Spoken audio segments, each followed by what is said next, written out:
Hey guys, tonight we begin in the golden afternoon haze over Naxos, a Greek island that smells like roasted thyme and old myths.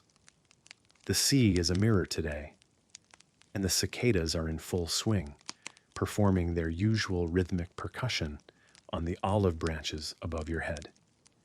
You've been walking for hours, or at least it feels like hours, on a dusty footpath carved by centuries of goat feet, godly sandals, and probably one or two confused donkeys. And there, just beyond a low stone wall, is your destination. A vineyard, lazily tangled across the hillside, like it's too relaxed to care. The vines look tipsy themselves, weaving and swooning over every trellis in sight. Somewhere inside this warm, sleepy sprawl of leaves and sunlight is the reason you came. Not a hero, not a king, certainly not a general, but a god, a wine god, who is, at this precise moment, snoring softly beneath a fig tree with a smear of grape juice on his chin and a piece of olive bread balanced precariously on his chest. Welcome to Dionysus's war camp, except no one here is fighting. The satyrs are playing dice. The nymphs are painting each other's toenails with crushed berries. A donkey is sipping from a clay bowl of diluted wine and hiccuping politely. And Dionysus? He's in his fourth nap of the day. So, before you get comfortable, take a moment to like the video and subscribe, but only if you genuinely enjoy what I do here. Also, drop a comment letting me know where you're watching from and what time it is for you.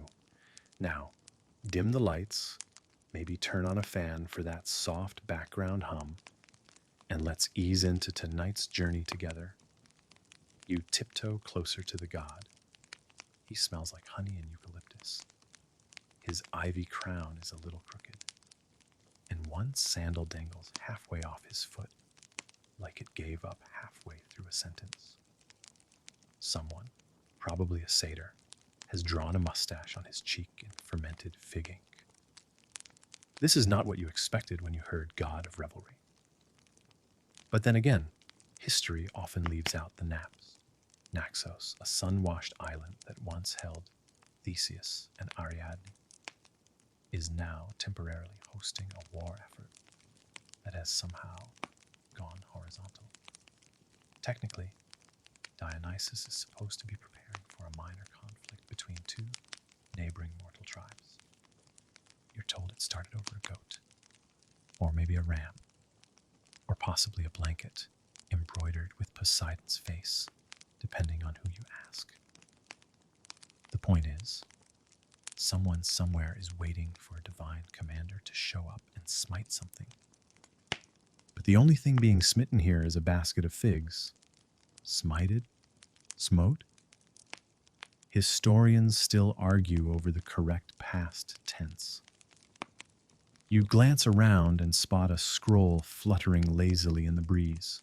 It's pinned under a rock near Dionysus's head and reads, "Urgent summons to arms from Ares. Deliver to Dionysus immediately." Clearly, it has not been delivered immediately. No one here seems in a rush. A few satyrs are practicing combat techniques using broomsticks and banana leaves. One of them stabs a melon with dramatic flair, only for it to explode in a burst of seeds and juice. The others cheer. War apparently can wait. In the background, a flute plays an off-key melody. A group of nymphs is braiding vines into crown shapes. You overhear one of them sigh and say, "I miss when our biggest problem was spilled ambrosia." You can't help but wonder how this whole mess began. According to one version of the myth, likely written by a very bored scribe, it all started when a mortal king insulted Dionysus by refusing to serve wine at a royal banquet. The king claimed wine was frivolous and a poor match for roast lamb. Big mistake. Dionysus, offended on a spiritual level, swore to return with an army of revelers in confusion and possibly tigers. There's always mention of tigers, although how they fit into a vineyard setting is unclear. But that was weeks ago.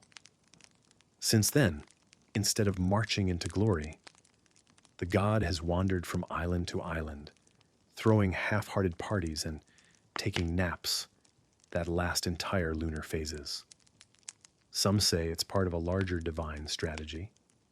Others suspect he just got distracted by a particularly juicy plum. One interesting historical fact: ancient Greek vineyards really did double as places of worship, especially for Dionysian cults. They believed that wine wasn't just a drink, it was a living spirit.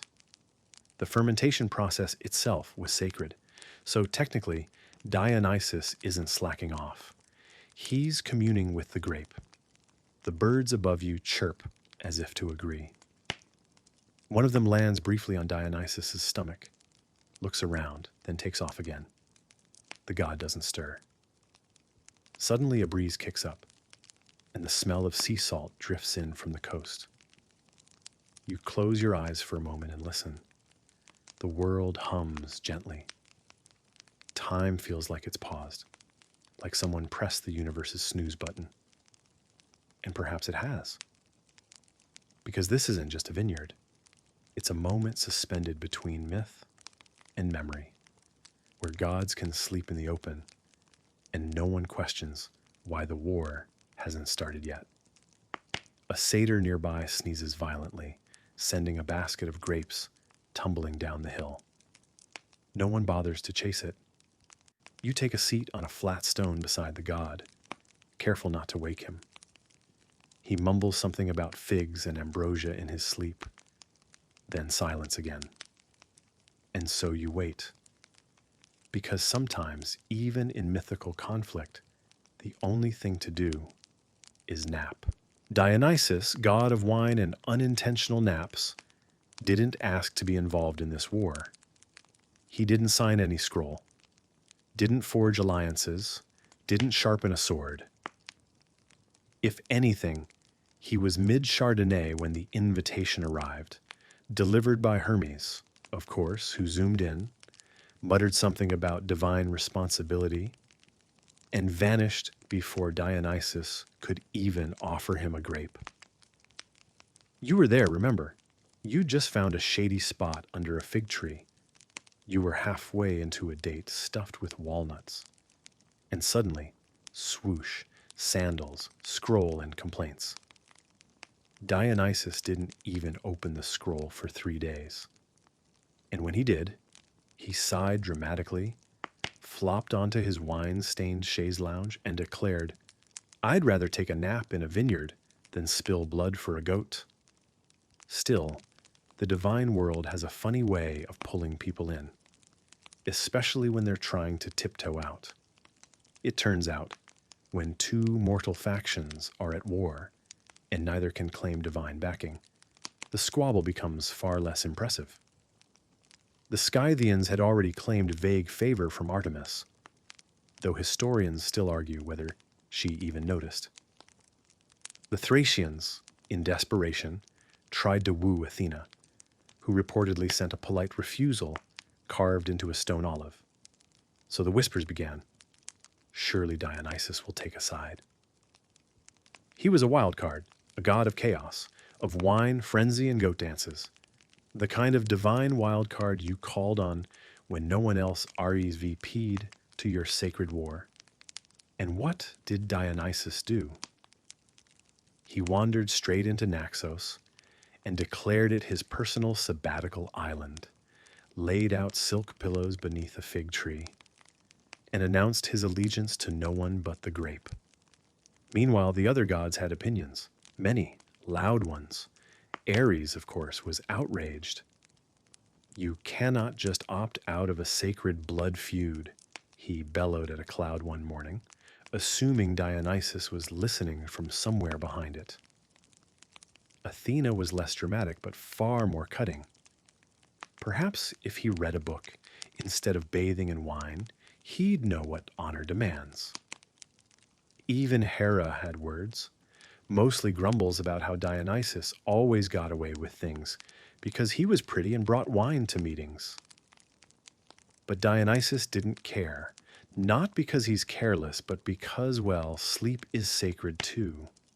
The official record claims that he entered a divine trance of meditative fermentation. Though let's be honest, it was a nap. That left the mortals in a bind. Without a god, you don't really have a war. You have a loud argument in a field. And if you're the kind of people who base your battle formations on augury from pigeon flight, you need a god to back you up.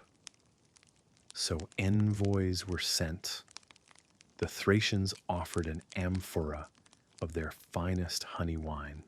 The Scythians promised a custom-built temple with gold trimmings and a goat-shaped doorknob. No response. Dionysus slept through it all, occasionally muttering things like more figs, or don't mix olives and milk. And so the war waited. Back at Olympus, things got theatrical. Zeus pretended to be neutral, but definitely placed bets with Apollo. Hermes started a gossip scroll called Ambrosia Weekly. Demeter contributed a passive-aggressive poem titled Why Some Gods Don't Deserve Grapes. And Artemis took up archery practice indoors, which made most of the palace staff develop a nervous twitch. It was around this time that a historical fact emerged, buried deep in the footnotes of a forgotten temple stele. Apparently, one minor priest of Dionysus tried to interpret the god's silence as a kind of divine approval for both sides. His argument? The god sees all. He sleeps not to ignore, but to absorb. It didn't catch on. Instead, each camp grew restless. The Scythians polished their spears. The Thracians prepared sacrificial fires. A pigeon was consulted and, according to one scribe, looked mildly irritated and non-committal. All the while, Dionysus continued his dreamy resistance. Sometimes he moved camps, not because of any strategic shift, but because the sun shifted and he preferred a nap in partial shade. He once relocated his entire tent because a bird sang off-key above it. To the untrained eye, it looked like laziness. But to those who knew him, satyrs, nymphs, and a particularly grumpy tortoise, it was clear. Dionysus was stalling. Why?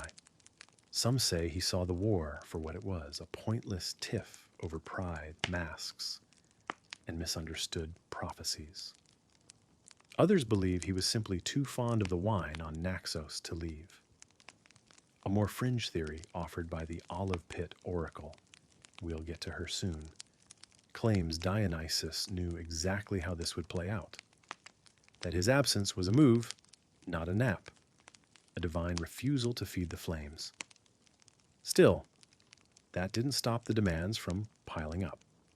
One day, a dozen scrolls arrived at once, tied with golden thread, bearing seals from generals, kings, and at least one overly enthusiastic drama teacher, hoping Dionysus would fund a new amphitheater in exchange for godlike representation. None of them were opened. Instead, Dionysus turned over on his blanket, flicked a grape into the air with his thumb, caught it in his mouth, and sighed. The sigh of someone who knew that no matter how urgent the world claimed to be, nothing good comes from hurrying through a slow fermentation. And so, for now, the god slept. The world watched and waited. Whether he wanted to or not, Dionysus had been invited to war. He just hadn't RSP'd yet. You wake the next morning in the vineyard, or rather you blink and realize you never left. Time moves differently in the company of gods. The fig tree casts a long shadow across the hillside now, and the wine-pressing song of the nymphs hums somewhere off to the left, melodic and just slightly off-key. The camp, if you can call it that, is even more relaxed than yesterday. One satyr is asleep with his hooves in a mixing bowl. Another is braiding grapevines into a beard for a reluctant goat. A chorus of bees hovers lazily over a cracked jar of honey. The only signs of military readiness are the shields being used as cheese trays and a helmet now doubling as a bird bath. Dionysus, naturally, is still napping. But today he's changed locations. Not by foot, mind you. No, the god was gently carried, half asleep, half complaining, by a cluster of sighing nymphs and one very sweaty donkey to a new favorite spot, a patch of grass between two ancient olive trees where the sun dapples like golden coins. He stretches now and then, mumbling something about a nice 47-hour rest. His staff, the thyrsus topped with ivy and pine cone, because why not, is stabbed into the ground nearby like he's claimed this nap spot in the name of slumber. This, according to his followers, is the official vineyard headquarters of the Dionysian campaign. There is a banner, although it's just a napkin someone tied to a stick.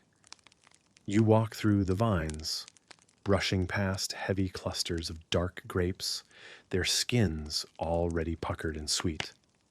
The scent is thick and sleepy. Bees love it here.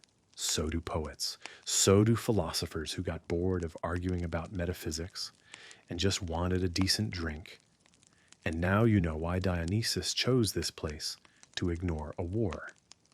Because this vineyard isn't just a plot of land, it's a divine sanctuary.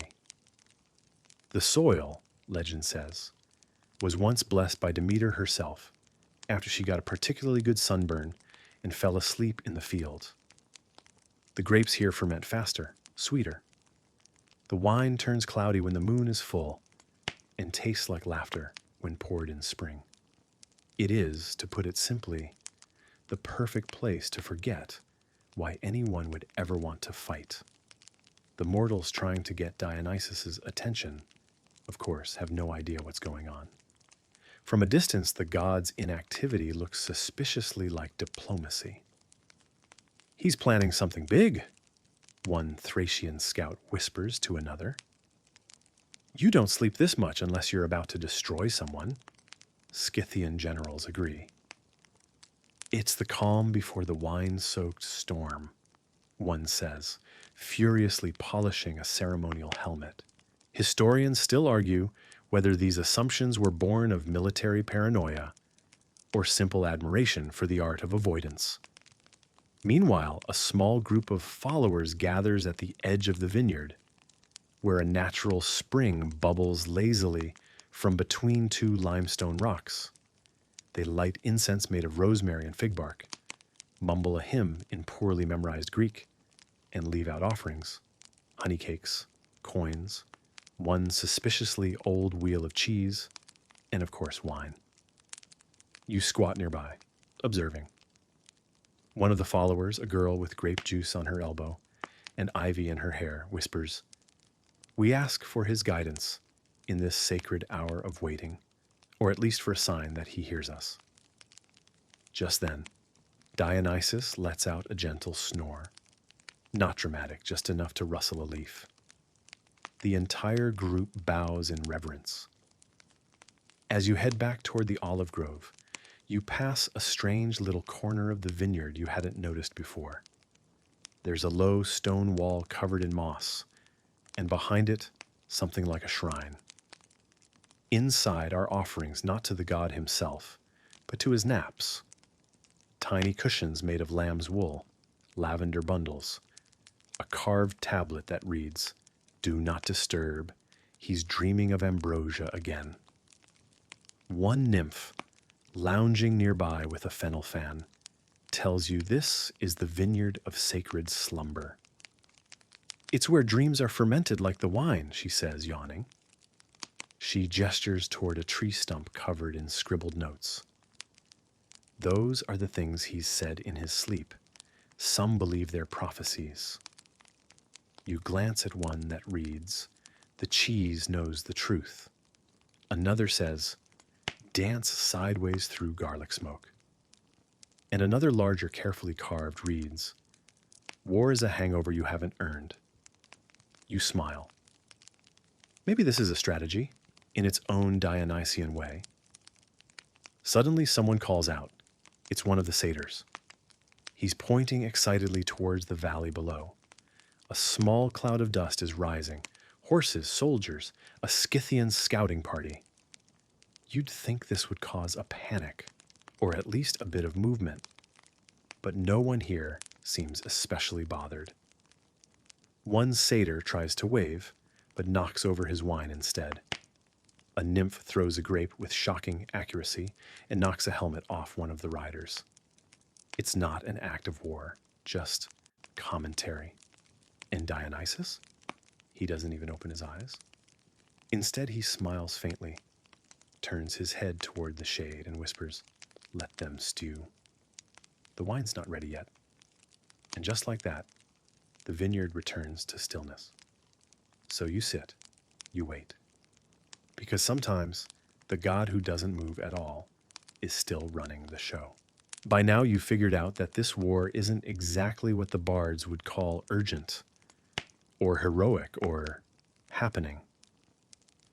It's more of a prolonged disagreement sprinkled with metaphors and deeply passive-aggressive rituals. But don't let that fool you. Everyone involved is very convinced it's serious business. You step off the vineyard's edge and descend towards the outer valley, where rumors of the impending conflict began. The terrain changes as you go, less fragrant, more brittle. Dry grasses crackle beneath your sandals. The wind carries fewer bird songs, more muttered threats. According to the latest divine gossip, the original cause of the war was a golden ram. Yes, another one. You'd think they'd learn. This particular sheep, however, supposedly sang. Some say opera, others say protest chants. Either way, it vanished shortly after being declared sacred. Naturally, both the Thracians and the Scythians accused each other of stealing it. Then things escalated. A goat was blamed for misdirecting a group of warriors with its suspiciously knowing glances. Someone painted an unflattering mural of a Scythian general on the side of a temple. There were chants, then counter-chants.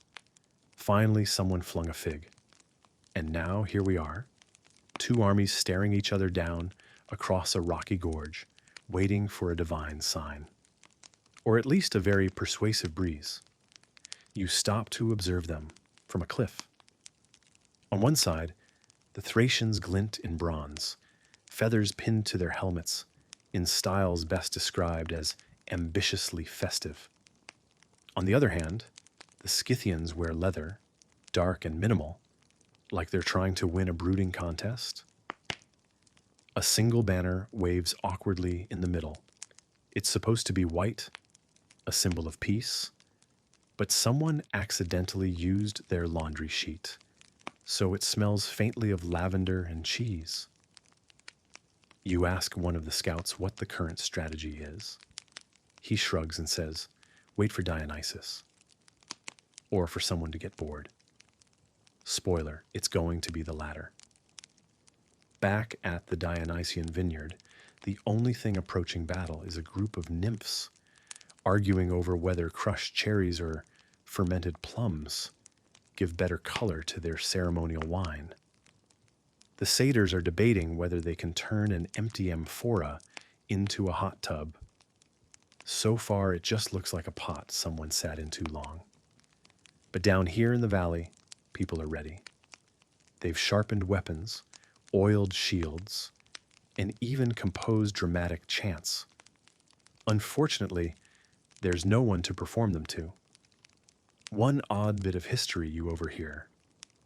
Apparently, one Thracian commander has kept a goat in his tent for weeks, hoping it will reveal divine signs.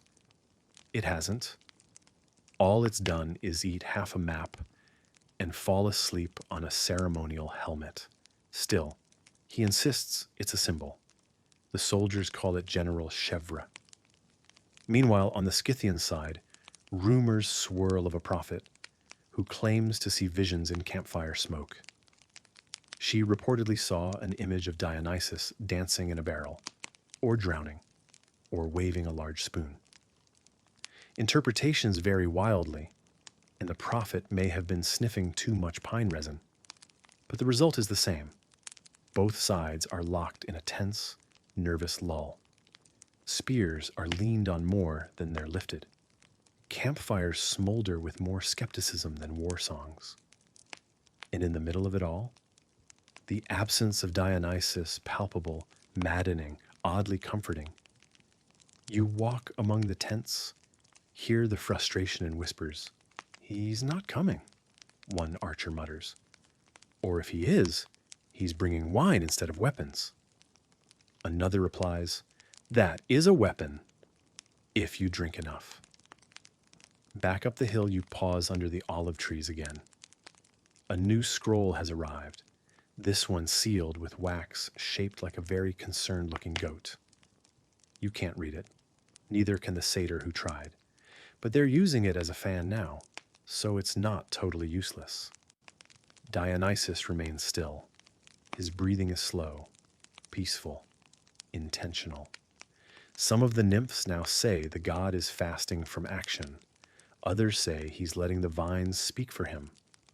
A few have taken to whispering their worries into grape clusters, convinced the fermentation process will deliver their messages to him. Fringe? Yes, but no more so than the Scythian goat or the Thracian smoke prophet. Historians still argue whether this prolonged inaction was a divine test or just a deeply committed nap. There's no consensus, just more scrolls, more fig pits, more waiting. And now it's sunset. The golden light brushes everything with the hue of old honey. You watch as the two armies across the valley pause to light fires, not to wage war, but to cook lentils and warm their boots. Dionysus mumbles something in his sleep. You lean closer. It sounds like, "Let them marinate." You sit back, look towards the valley, and realize something odd. No one is fighting. Not yet. No arrows, no blades. Just simmering, steaming, impatient stillness. Maybe that's God's plan. Not a sword, not a scream. Just delay. Until the taste of conflict turns sour in every mouth. Or maybe he really is dreaming of cheese. Either way, war hasn't come. And you begin to wonder if it ever will. You hear a soft thump. Not thunder. Not the drums of war. Just a dull, defeated plop, like someone dropped a sandal onto a squash. You open your eyes and find yourself face to face with a thoroughly drenched satyr, clutching a dented flute in one hand and a soggy sandal in the other. His face looks both triumphant and slightly dazed, like someone who just survived a grand adventure nobody asked him to take. This is Thrios. Thrios was sent as a messenger. His mission: wake Dionysus, gently, firmly, urgently. A simple task, at least in theory. According to Thrios, things began well. He took exactly 3 confident steps toward the god before getting distracted by a butterfly. Not just any butterfly one, he insisted, with wings exactly like his ex's perfume.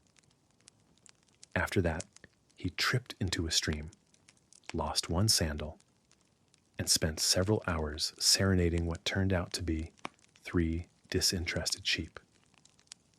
Then he fell asleep under a fig tree and dreamed he was made of raisins. Now he's back. He didn't wake the god. He didn't deliver the message. But he did bring back a sandal, not his own, not Dionysus's, possibly not anyone's. But Thrios beams like he's won the Olympic Games. Nearby, a nymph sighs. "This," she mutters, "is why you don't send someone who believes clouds are edible." To be fair to Thrios, he's not the only one who's failed. Other messengers have tried. One got stuck in a tree attempting to negotiate with owls. Another passed out in a barrel of wine and woke up on a completely different island. One unfortunate soul reportedly stepped into a ritual vortex of fermented time and ended up in the wrong century. No one knows how. He came back with a spoon from the future. Back in the vineyard, things have only grown weirder in Dionysus' extended absence. Someone has built a reclining throne entirely out of empty grape crates. A nymph is writing poetry on fig leaves with ink made from crushed lavender and honey. A satyr has set up a stall selling authentic war relics, which appear to be ordinary rocks painted gold and signed D. Dionysus, of course, remains asleep and talking in his sleep. Today's dream utterances include only march sideways on Tuesdays. The goat knows what it did. Tell Ares, yes, but only if he brings pastries. Naturally, his followers have begun interpreting these as divine instructions. The satyrs now practice sidestepping in formation every Tuesday morning, which looks like a drunken conga line. The nymphs whisper warnings to nearby goats, who seem unimpressed. And somehow, Ares does send pastries. A box arrives, crusted in sugar and barely concealed menace, bearing a message that reads, "For Dionysus, eat them or else. No one dares touch them." Some historians believe this moment, the failed messengers, the misunderstood dream commands, and the vaguely threatening baked goods was the turning point of the war. Or more accurately, the point at which everyone should have admitted this war wasn't happening. You return to the fig tree. Dionysus snores softly, a vine curling around his ankle. A grape falls on your shoulder. Off in the distance, Threos is trying to impress a pigeon with his flute playing. It is not going well. Meanwhile, up on Mount Olympus, the gods are still bickering. Hera and Athena have now formed an official committee called Divine Coalition for Responsible Conflict. They've written a strongly worded scroll proposing that Dionysus be forcibly dunked in cold water. Poseidon volunteers immediately. Apollo offers to provide inspirational harp music. Artemis offers a tranquilizing arrow. Zeus, as always, pretends to remain above it all. But everyone knows he's been watching everything through a divine crow cam. He occasionally comments using thunder. Last night, 3 thunderclaps meant, "Get on with it already." Then Dionysus shifts. Not waking, just repositioning. He rolls slightly, pulls his grape-stained robe over his eyes, and whispers, "Too many scrolls, not enough figs." You sit beside him in silence, wondering, what if this isn't laziness? What if this is the plan? Threos suddenly plops down beside you, looking like a walking fig salad. His crown is made of bread crusts. His eyes are serious. "What if," he says between flute hiccups, "the real battle is learning to stay still while everyone else panics?" You blink. That was oddly insightful for someone wearing 2 different shoes and smelling like fermented goat cheese. But still, he might be onto something. Down in the valley you hear clinking armor, murmurs, but no marching, no shouts, no real movement. Even the war goats look bored. And here in the sun-drenched vineyard, there is only peace, ripening grapes, bees in lazy loops, a god who refuses to hurry. Perhaps the true resistance is rest. Because sometimes the most powerful refusal isn't a shout, or a sword, or a divine fireball from the heavens. Sometimes it's a god who sleeps through all your noise. You wake to a strange scent. It's earthy, musky, and oddly nutty, like olive pits left in the sun too long, mixed with incense and, is that roasted turnip? You follow your nose through the vineyard until you reach a squat, lopsided tent pitched between two ancient olive trees. A dozen grape skins have been arranged into some sort of mystical pattern outside, and inside, seated cross-legged on a woven rug made of discarded fig leaves, is someone who looks like she's been chewing olives since the Bronze Age. This is the Olive Pit Oracle. No one knows her real name or where she came from. Some say she sprouted fully formed from a forgotten amphora. Others claim she once dated Hermes and left him for a particularly eloquent pigeon. Regardless of her origin, she's become something of a fixture in the Dionysian camp, part mystic, part nuisance, and entirely convinced that she alone understands the fate of this sleeping god. You duck inside. The oracle peers at you with eyes the color of murky wine. In one hand, she holds a cracked clay bowl, filled with, you guessed it, olive pits. She swirls them slowly, listening as they click against the sides like tiny bones. She doesn't speak, not at first. Then suddenly, he sleeps. You nod. She nods. Silence. Then she leans in and says, with dramatic weight, the way he sleeps determines the fate of empires. You resist the urge to point out that Dionysus is currently drooling on a vine and hugging a pillow shaped like a melon. The signs are clear, she continues. If he sleeps face up, there will be peace. If he rolls to the left, there will be chaos. But if he snores twice, then opens his eyes just slightly, the outcome will be delayed. You blink. That happened yesterday, you say. She gasps. Then it has begun. She doesn't say what has begun. You don't ask. Some things are better left ambiguous. The oracle then proceeds to read the olive pits again, muttering under her breath. 3 pits together. A vine in bloom. A goat on a hill. Oh no. That means someone's about to challenge the god's authority. You ask who. She points at a squirrel. The squirrel, clearly unaware of its role in cosmic balance, is currently burying a date pit and ignoring everyone. You leave the tent quietly. Back outside. The nymphs are braiding flowers into their hair and discussing the oracle's latest prediction, which one interprets as an incoming thunderstorm of emotional vulnerability. Another claims the prophecy actually meant someone's wine is about to turn into vinegar. Possibly metaphorical vinegar, she adds, just to be safe. The satyrs, meanwhile, are not impressed.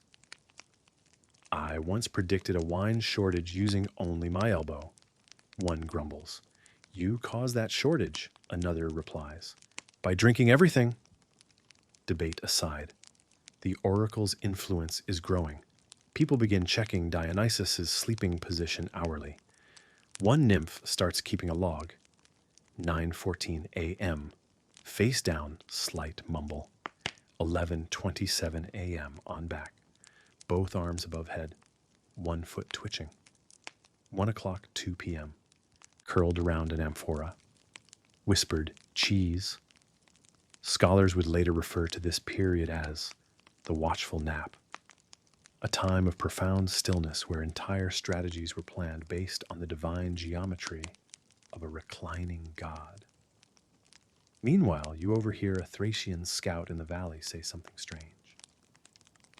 They say he dreams the battle into shape, that the gods play chess in his sleep. You're not sure if that's awe or sarcasm, but it doesn't matter. The legend is growing. Back in the camp, the Olive Pit Oracle has set up a consultation booth. 1 fig, 1 question. For 3 figs, you get the deluxe prophecy, which includes interpretive dance. Ares, hearing of this madness from Olympus, reportedly burst into such loud laughter that he knocked over a brazier and set his favorite cape on fire. Athena refused to comment, but sources say she's begun researching sleep psychology in divine beings. Hermes, ever the opportunist, sent down a care package for Dionysus, a pillow embroidered with "choose peace or don't choose at all." No one dares place it under the god's head. What if it changes the outcome? So you just watch. As the sun shifts, the god turns slightly. Face down, arm under chin, one leg bent at the knee. The oracle watching from the shadows gasps. That's the position of divine compromise. The satyrs immediately begin arguing over whether that means we should start the war or start a really polite war. A nymph proposes a peaceful picnic duel. Each side brings their best cheese, and the winner is decided by flavor alone. No blood, just brie. Someone takes that idea very seriously. You wander back to the fig tree, your head spinning from all the interpretations. Dionysus stirs, rolls on to his back, face calm, breathing slowly. The oracle clutches her pits. He chooses neutrality for now. Then a single snore escapes him. Everyone freezes. What does that mean? A satyr asks. The oracle consults her bowl. It means more figs. She looks up, deadly serious. We must offer him more figs. You watch as they scramble to collect fruit, piling them reverently near his sleeping form like some sticky, sun-warmed altar. And still, Dionysus does not wake. But the world around him turns, because apparently even the angle of his elbow can send mortals scrambling to rewrite their futures. Olympus is restless. The war hasn't begun, but the gods are already exhausted. Scrolls are piling up. Ambrosia goblets lie half-finished across the marble table. And somewhere in the mortal world below, Dionysus is still asleep in a vineyard, hugging a half-eaten fig loaf like it holds the secrets of the cosmos. You're not up there with them, of course, but if you were, you'd see a divine round table that now resembles something between a war council and a wine-fueled family argument. Athena is carefully moving olives across a carved wooden map, laying out hypothetical formations. Her every movement is calm, meticulous, and slightly judgmental. Across the table, Ares is loudly replacing her olive markers with pomegranate seeds and growling, "Explosions here, fire here, flames here, definitely more fire here." Hermes is perched on the edge of the table, idly flipping a gold drachma and drawing little wings on all the official war documents. Apollo strums his lyre once for every dramatic sigh. It's been 43 years, and it's not even noon. Zeus watches from his throne cloud. His fingers drum softly on the stone armrest, not impatient, just thunderously contemplative. He dreams, Zeus says finally. But perhaps his sleep carries weight. Perhaps it is not laziness, but intention. Ares snorts so hard his armor rattles. He is drooling on a melon. Athena lifts an eyebrow. And yet, the war has not begun. Perhaps that is the point. Across the heavens, no one knows what to make of it. Down on earth, the mortals are worse. The Thracians are sharpening spears and holding philosophical debates about which sleeping position best represents divine approval. The Scythians have drawn lots to determine which direction Dionysus was facing when he last rolled over.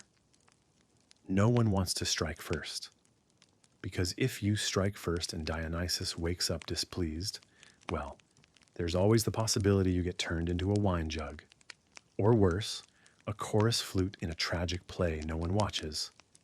And so, the war waits, and Olympus watches.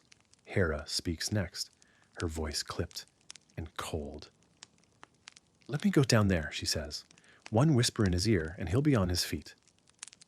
Zeus turns his head slowly. "Last time you whispered in his ear, he sang about dancing goats for a week." "That was one time." "It was 4 times," Hermes chimes in, each with louder goats. But the pressure is mounting.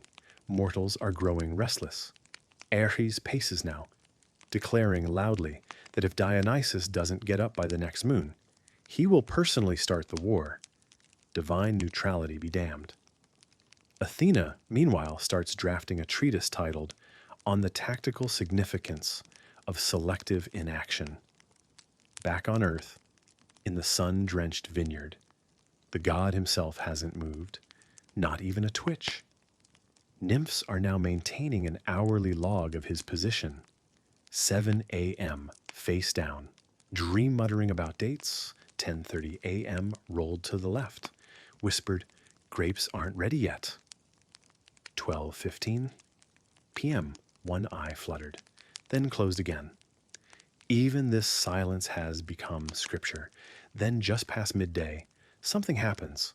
Dionysus stirs. Not much, a slight stretch, a murmur.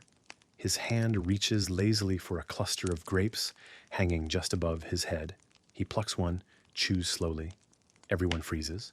He opens his eyes, just briefly, stares at the sky, then says clear and soft, "Too soon," and goes back to sleep. Olympus erupts.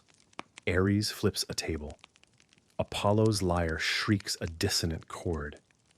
Hermes immediately begins drafting a pamphlet titled When Silence Wields the Sword, the divine strategy of doing absolutely nothing. Hera storms out of the council room, muttering something about spoiled children and cursed grapes. Even Poseidon sends a wave across the Aegean in exasperation, just to do something. And then she appears again, the olive pit oracle. She walks through the vineyard like a shadow on silk, her clay bowl cradled in her arms, olive pits whispering against one another.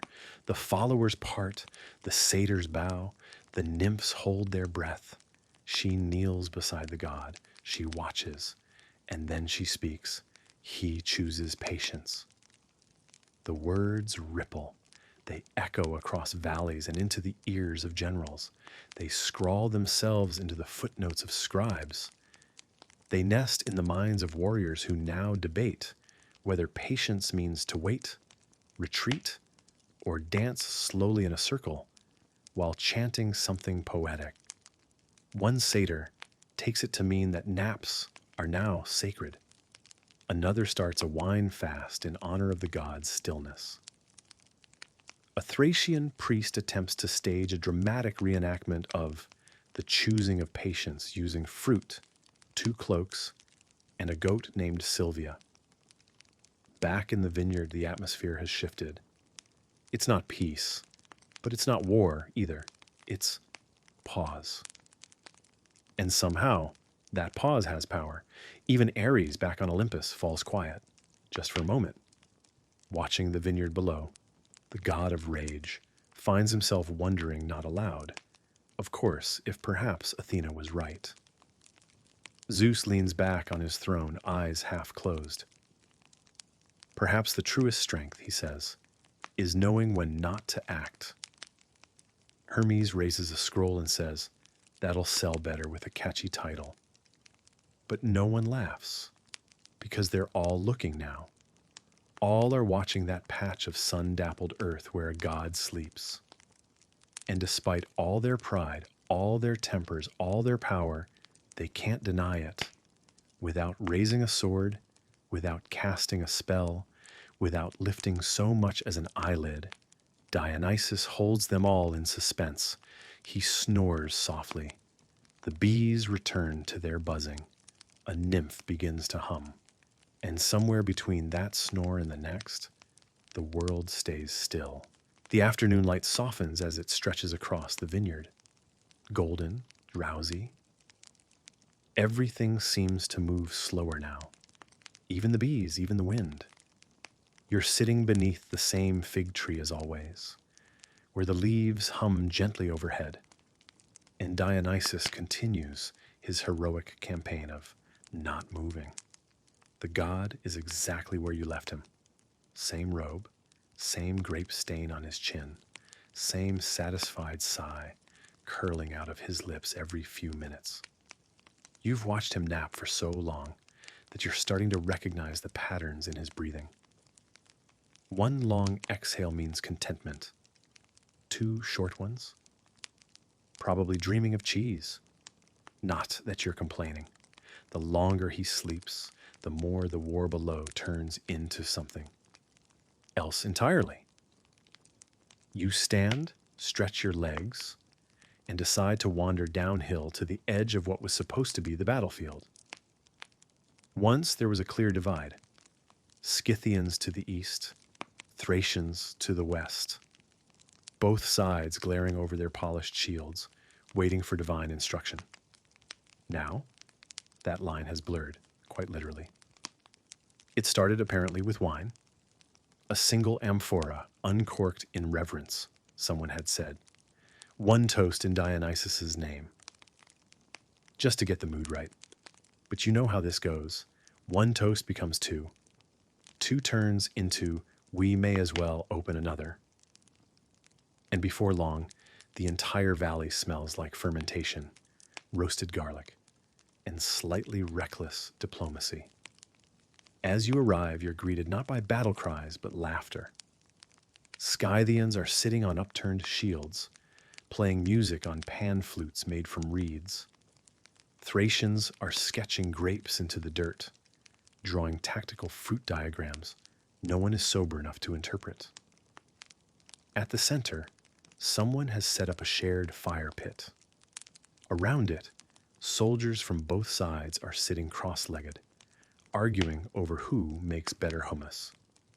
You pass a Thracian, who is holding a sword in one hand and a glass of something purple in the other. He nods at you and says, "We're still very angry. We're just tasting first." You nod back solemnly. Nearby, a Scythian archer is having a deep conversation with a fig tree. He seems convinced it holds answers. A goat wanders by with grapevines draped over its horns like a makeshift crown. No one questions it. And in the middle of this beautiful unraveling, the grape press. Ah, yes, the sacred, slow, and dramatically unnecessary grape press. A group of nymphs, serious as judges, are stomping grapes barefoot inside a large stone vat. Not quickly, not efficiently. No, this is a ritual. Every step is measured. Every movement is precise. They hum a slow three-note song that may or may not be improvised, and the liquid gathers at the bottom like sunset in a bowl. You ask one of them what they're doing. She doesn't stop dancing, just says extracting divine stillness. Like, you think about that. Then nod. Sure, why not? Elsewhere, a small group of satyrs has created what they call the Council of Moderate Disagreement. They sit on logs, debate loudly, and conclude nothing. But they look pleased. There's a voting system involving olives. You find a soldier polishing his helmet, only to wear it backward, and pretend he's become a reverse warrior who defends from within. His comrades applaud. A nymph hands him a flower crown. You start to suspect this isn't a war anymore. It's a really confusing art festival with accidental armor. Someone announces a poetry contest. Another suggests a dance-off. Someone begins baking flatbread. And through it all, no one mentions Dionysus aloud. But you can feel him in everything. Every uncorked bottle. Every shared plate. Every reluctant chuckle between former enemies. The god of wine hasn't moved. But his influence, oh, it has spread like ivy through old marble. You sit by the fire as night falls. The stars blink awake slowly. The air smells like rosemary, ash, and something vaguely celebratory. Someone hands you a cup of whatever it is they've been making in the sacred vat. It's warm, soft on the tongue, and makes your ears feel like they're humming. And just as you're about to sip again, you feel her presence beside you, the olive pit oracle. She arrives with the same bowl, the same cryptic energy, and a new scroll, tied with a ribbon made of braided grape skin. He still sleeps, she says, not looking at you. I know, you say. But now, she whispers, they dream with him. She gestures to the valley, the resting warriors, the shared songs, the dance of flames and shadows. He didn't need to speak, she says. He fermented the war into something gentler. You ask, what's next? She shrugs. Tomorrow they might remember what they were angry about, or they might forget. That's the power of slow pressing. And then she's gone. You glance up at the vineyard. The god remains in his cocoon of dreams, unbothered, untouched. The wind lifts a strand of ivy near his foot. He murmurs something about fig salad and shifts his weight.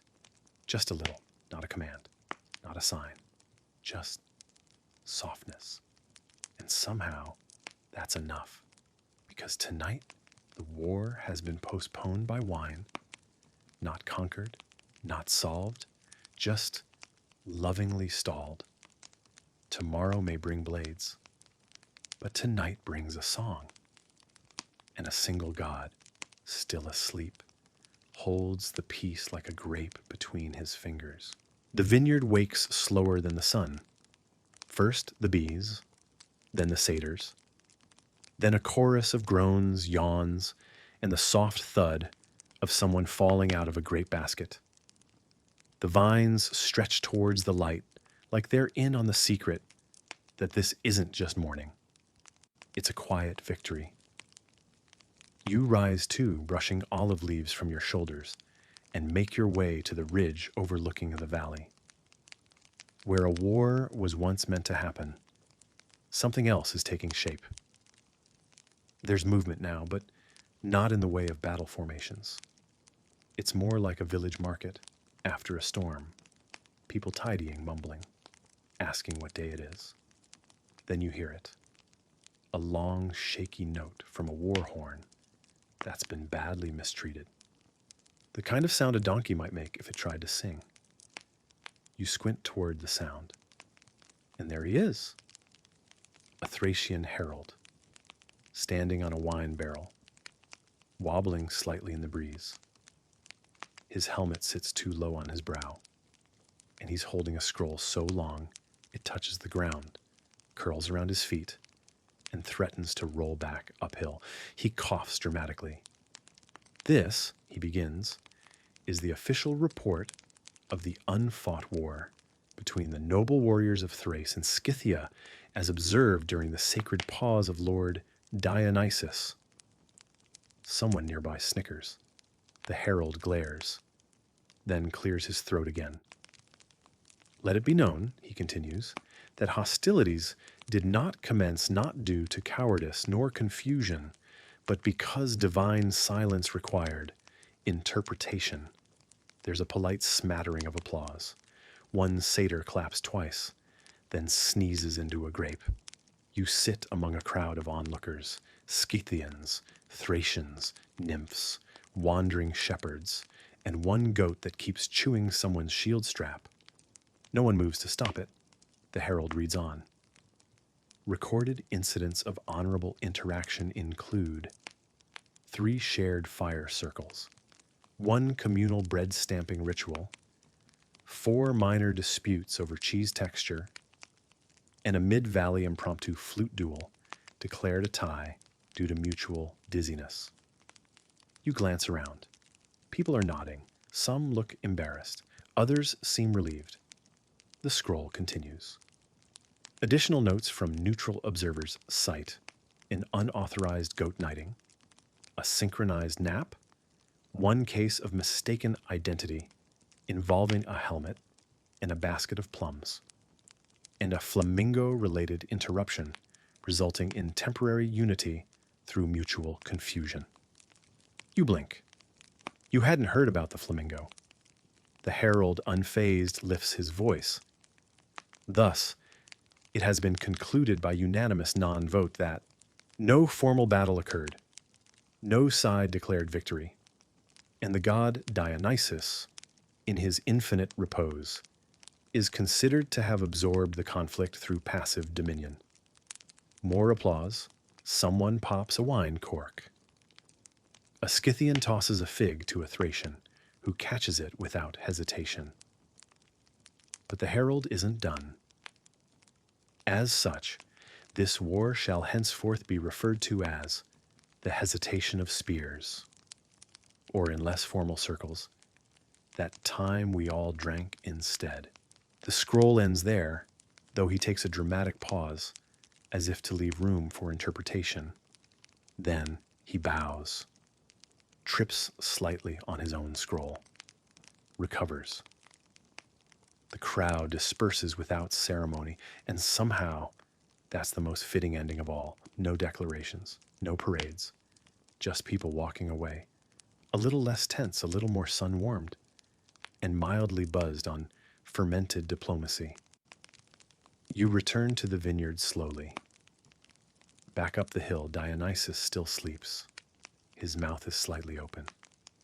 A single grape rests on his chest like a tiny declaration of peace. His breathing is even, quiet, decisive in its stillness. You sit beside him and exhale. The olive pit oracle appears, as she tends to do, silently and with unnerving timing. She doesn't speak at first, just lowers herself beside you, her clay bowl resting in her lap. He didn't move, you say softly. Not once.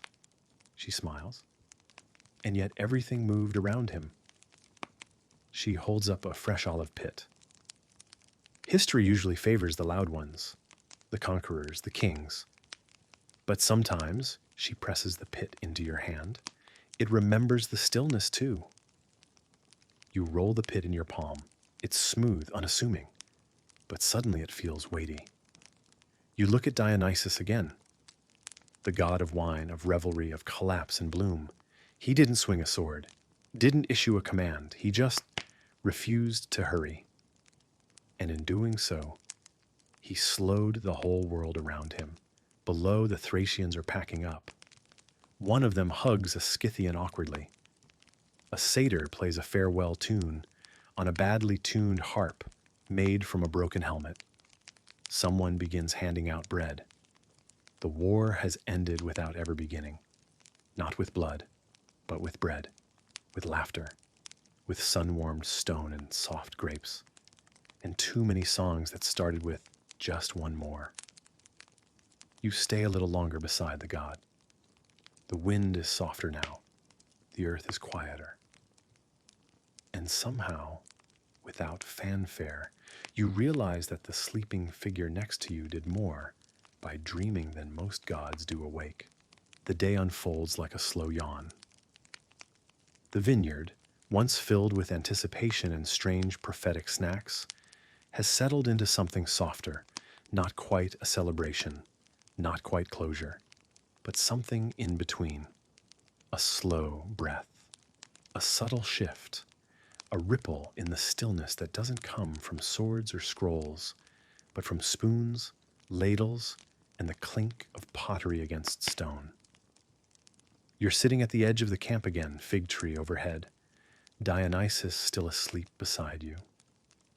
His breathing is deep, rhythmic. His hair spills across a pillow stuffed with grape leaves. One hand rests over his chest. The other is draped over a half-eaten piece of bread, like he dozed off mid-snack and simply forgot to wake. But something's different today. A new kind of movement is happening. Not marching, not sparring, not even arguing about sacred cheese etiquette. No, today they're building a table. It starts small. Two Scythians push together a pair of wooden crates, balancing a wide, flat shield on top. A Thracian walks by and silently adds a clay bowl filled with olives. A satyr contributes a napkin he claims once belonged to Hermes. It didn't. A nymph arranges cut figs in a spiral pattern with a kind of seriousness normally reserved for sacrificial altars. There's no announcement, no trumpet, no hear ye, hear ye. But the word spreads anyway, quiet as smoke. Feast. Not because the war is over, because the war never happened, because something had to fill the space that the waiting left behind, and it may as well be food. You walk through the camp and see the changes. Spears now serve as makeshift flagpoles for drying herbs. Helmets have been flipped and filled with walnuts. Someone's roasted root vegetables in a fire pit, meant for divine offerings. They're not feasting in triumph. They're not honoring a victory. They're honoring the absence of one. A meal in the name of the god who slept through a war, and by doing so, gave them a chance to walk away intact. Someone brings out honey cakes. Someone else brings wine. A Thracian and a Scythian begin politely arguing over whether grape leaves should be stuffed with rice or goat cheese. They settle the matter by stuffing some with both. Verdict: delicious. The satyrs are already tipsy. One of them climbs a barrel and yells, "To the god who did nothing and saved us anyway!" A cheer rises low, unsure but warm. No one knows how to toast a sleeping god, but they do it anyway. The oracle appears again, of course. She doesn't interrupt, doesn't declare anything, just watches from the edge of the gathering, her clay bowl set aside for once. No olive pits today, just silence and a faint smile. You sit beside her, offering half a fig. She takes it, nods, says nothing. The food keeps coming. Someone slices dates and serves them on flatbread. Someone else presents a pie that looks suspiciously like it was baked in a shield. A group of nymphs unveils a shimmering purple drink they call moon juice. A satyr tastes it, declares it divine, and promptly falls asleep under the table. It's not chaotic. It's not rowdy. It's not a festival. It's quiet joy. A meal wrapped in gratitude and strange dreams. A table filled not with warriors and enemies, but with former threats, who now pass bowls instead of blame. No one talks about who would have won. No one talks about what they came here to do, because in some strange way, they did it. And Dionysus, still sleeping. One eye twitches. A lock of hair shifts across his forehead. He makes a soft sound, something between a hum and a chuckle, and then stills again. You wonder if he hears any of this. You wonder if he meant for this to happen. You wonder if not doing anything might have been his most complicated act of all. The oracle leans toward you.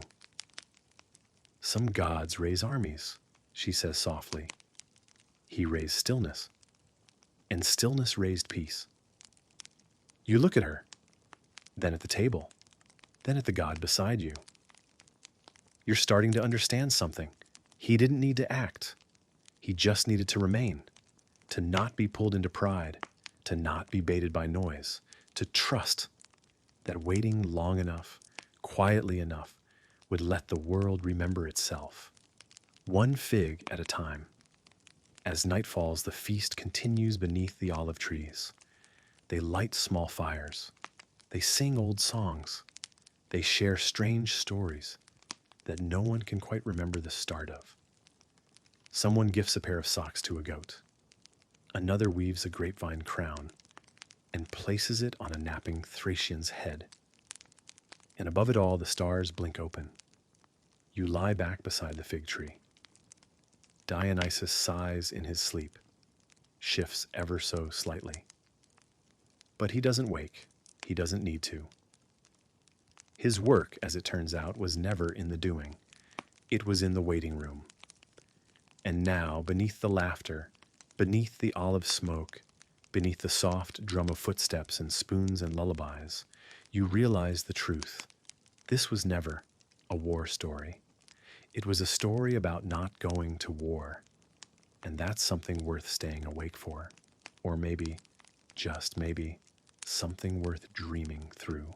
The sun has finally begun to dip low enough that shadows stretch long and lazy across the vineyard. The air shifts from warm to mellow. Crickets begin to test their legs with hesitant chirps, and the once lively gathering of accidental pacifists has transformed into something that resembles a drowsy village festival. Half the soldiers are reclining, some are snoring. The maenads have braided laurels into everyone's helmets. Someone, no one quite remembers who, has started playing a reed flute in a key that suggests both lullaby and intoxication. Dionysus is still asleep, which is impressive, really. You'd think the smell of grilled lamb would have woken him by now. Or the amateur chorus that just broke into a tipsy rendition of something that might be an ode to wine, or might just be them shouting grape, repeatedly in different tones. Either way, the god sleeps on, his limbs sprawled in 4 different directions like a chalk outline of serenity. You rise slowly, careful not to disturb the sunbeam draped across your lap, and wander towards the outskirts of the vineyard. It's time to check on the thing no one wants to talk about, the chariot riders. Because while most of the warriors have surrendered to the nap vibes of this Dionysian ceasefire, there are always a few who miss the memo. In this case, it's the elite cavalry station just beyond the olive grove. And they're still sharpening things, polishing armor, practicing battle cries under their breath like kids studying for a pop quiz. You make your way there cautiously. They see you coming. They squint. They're not sure what to make of you, the barefoot envoy with a grape stain on your tunic and a wild flower behind your ear.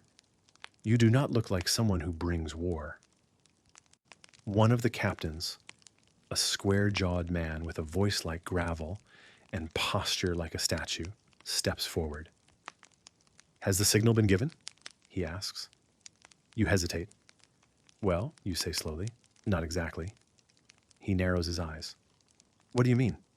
"I mean, everyone's enjoying some figs." Silence. He blinks, then squints past your shoulder toward the vineyard, where a group of maenads is now engaged in a very serious debate about whether goats can be trained to sing harmony. Someone shouts, "Try again, Orpheus!" And a goat lets out a very unfortunate bleat. The captain exhales. "You're telling me we're not charging today?" You nod. "More like lounging." A younger soldier behind him grins. "Told you we should have brought the cheese board." The captain glares at him. And then, in one of those beautiful moments that history often forgets to write down, he shrugs, just once, just enough. "Fine," he says, "but I'm not sharing my olives." You return victorious, not with a spear, not with a hostage, but with a small crowd of confused horsemen carrying jars of pickled vegetables and slightly embarrassed expressions. They join the others, slowly but inevitably, drawn by the gravitational pull of Dionysian inertia. Their horses are fed, their shields lay down, and somewhere between a sip of pomegranate wine and a second helping of honeycakes, even they forget they were ever tense. Historians still argue about how this entire day unfolded. Some say it was planned that Dionysus orchestrated it all in his sleep, like a divine chess master playing 5 moves ahead with his eyes closed. Others insist it was a natural consequence of festival season, when all of Greece is slightly drunk and prone to forgetting what day it is. A fringe theory, published on exactly one papyrus scroll found in a collapsed amphora, claims that the gods were playing a bet. Apollo said war would break out. Dionysus said it wouldn't because he would nap through it. The winner got a statue. So far, no statue has been confirmed. Still, you can't help but marvel at the strange harmony of it all. The peaceful pause, the shared laughter, the complete and utter failure of anyone to start a war on time. And now, with the last of the sunlight dissolving into purples and soft oranges, people begin settling down. Not in camps, not in formations, but in casual clusters, like friends who forgot they were supposed to be enemies. Someone hands you a blanket. Someone else hands you a peeled pear. You lie back and look at the sky. And there, framed by olive leaves and fading stars, you realize something important. This story won't make it into heroic epics. No bard will sing about the time everyone gave up and had a snack instead. There will be no statues carved, no cities named in honor of this quiet little miracle. But that's okay. Because you were here, you saw it, you felt the shift.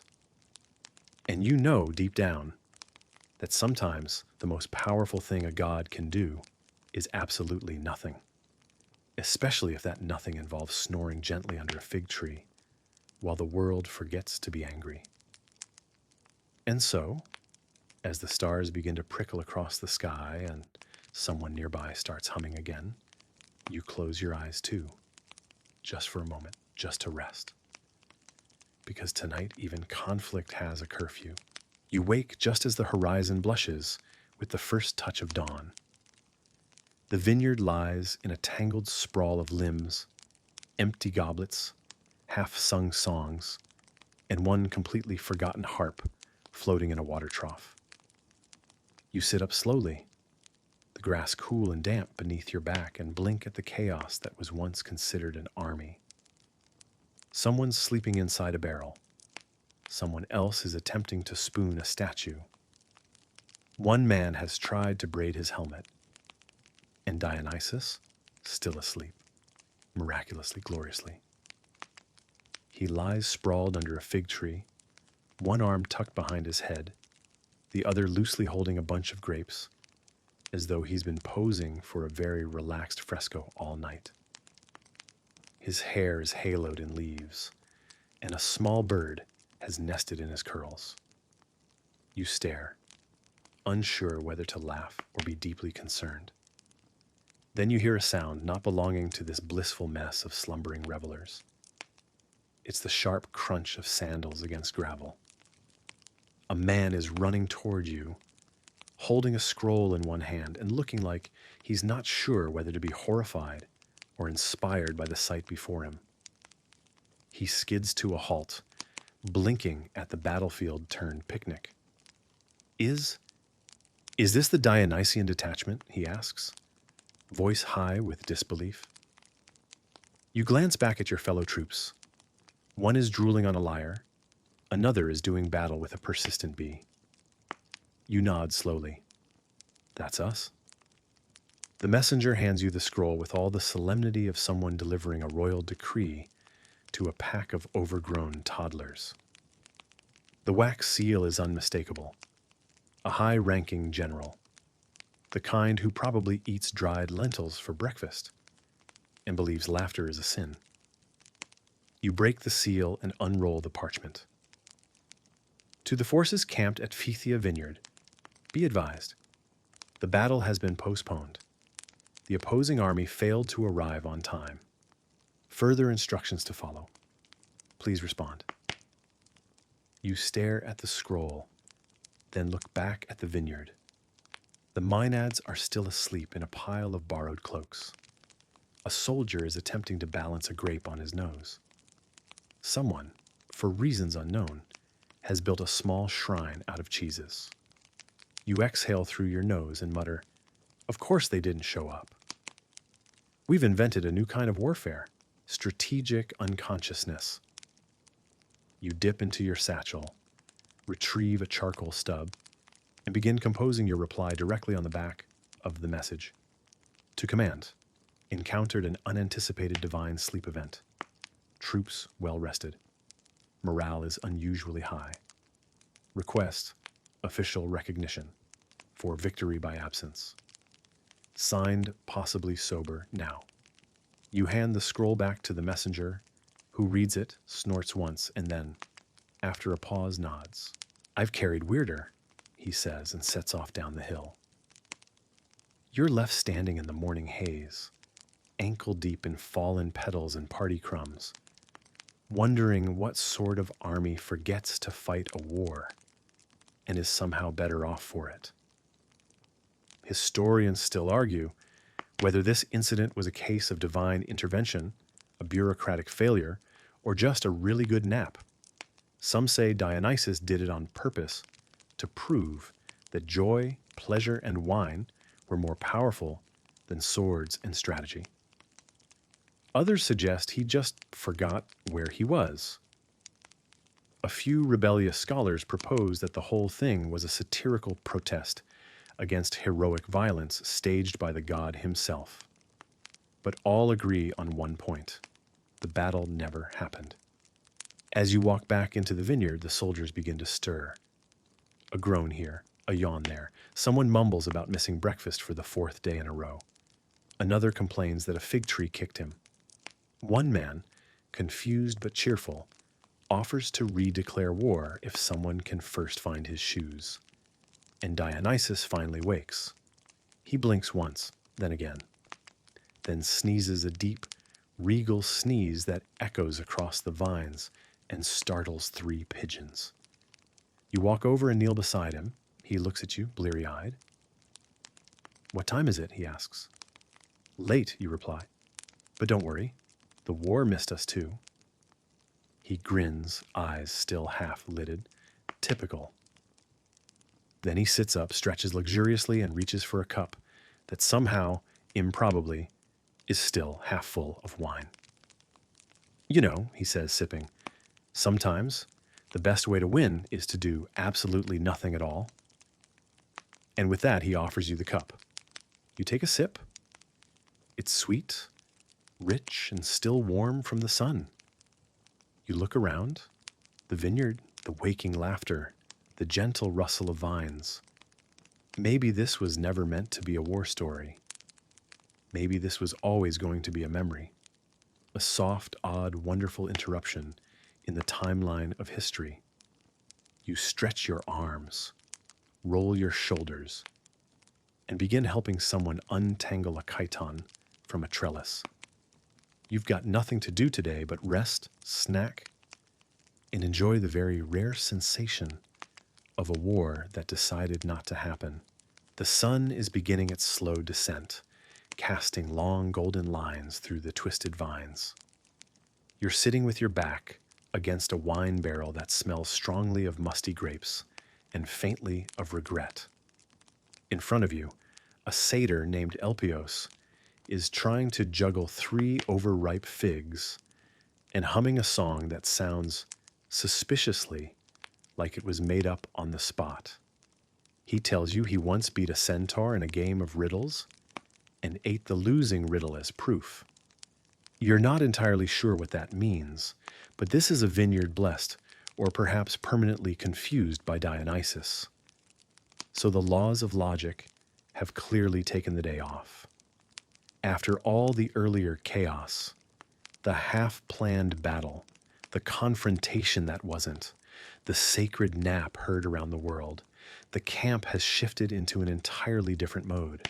No swords, no strategy, no shouting officers, just music drifting through the olive trees and the clink of clay cups being filled by the barrelful. Dionysus has declared it a day of celebration. Because, he said, grape juice glistening in his beard, even a war avoided deserves a good meal. And who would argue? You'd argue with the moon first. At least the moon doesn't change its mind halfway through a conversation. Now the army is cooking with more chaos than method. One soldier is stirring something in a bronze helmet. Someone else is trying to skewer olives onto a javelin. A pair of maenads has organized a chorus line using captured goats. And one particularly enthusiastic Thracian is playing a harp with his elbows. It's festive, it's strange, it's probably a historical accident.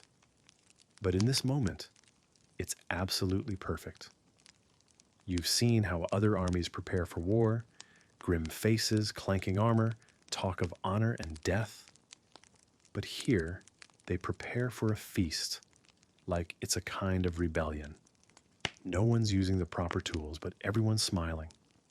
It's messy, joyful resistance against war, against gods, against whatever script the world expected them to follow. And Dionysus, true to form, is everywhere and nowhere at once. He appears beside the fire pit, offers unsolicited seasoning advice, mostly honey, then disappears into the vines, only to emerge again with a wreath of ivy and a chicken. The chicken, it turns out, is sacred, or maybe drunk. Either way, it's now in charge of the roasting schedule. Somewhere between the figs and the barley cakes, a strange quiet settles over you. Not silence exactly, but that rare kind of pause where everyone breathes at the same rhythm. You look around, and it strikes you. There is something profoundly right about being here. No war stories will be carved about this day. No statues will be built. And yet, it feels like the kind of story that lasts longer than bronze or marble.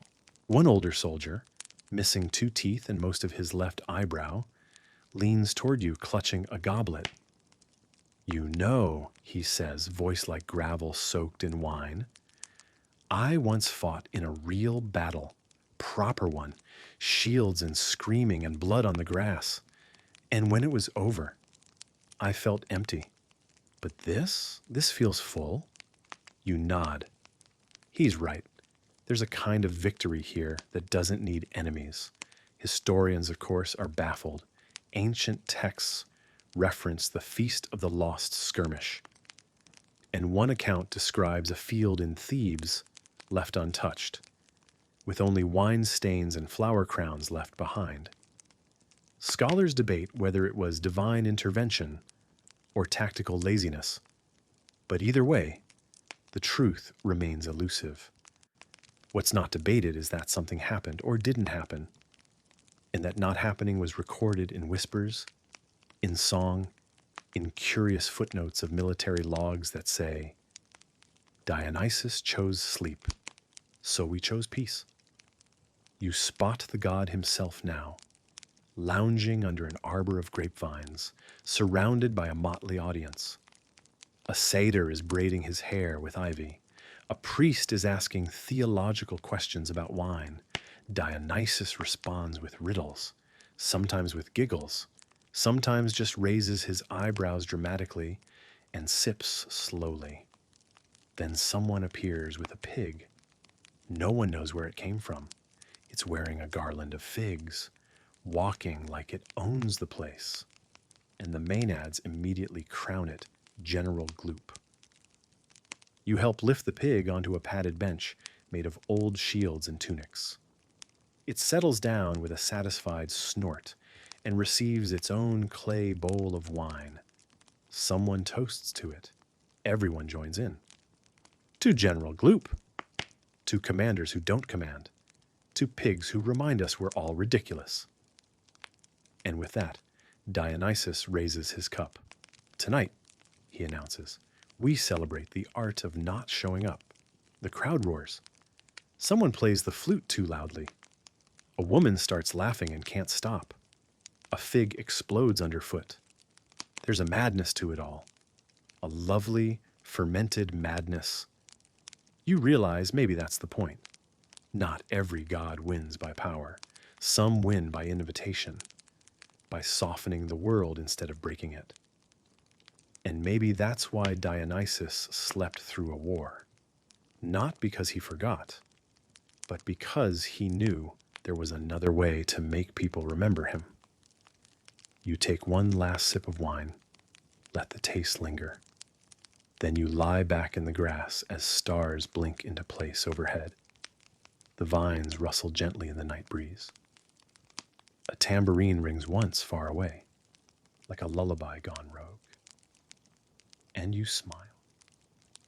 Because here, in this vineyard of chaos and calm, with gods who nap and pigs who dine like kings, you've found something better than legend. You've found peace. The feast drifts lazily into the edge of twilight, and then far past it, well into the kind of night where time folds in on itself.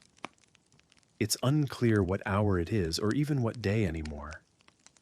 The sky is a deep blue shawl, sprinkled with stars. But some of those stars keep flickering in patterns that don't look entirely legal. You're lying on your back now, somewhere between a grapevine and a fallen shield that's become a convenient pillow. Everything smells like crushed figs, trampled thyme, and the unmistakable aroma of someone having spilled rose-scented oil on a goat again. Around you, the party continues, not with energy, but with devotion. A man is attempting to dance with a cypress tree which sways obligingly. Someone nearby is singing a lullaby to a wine jug. You're not sure if they expect it to sleep or if it already has.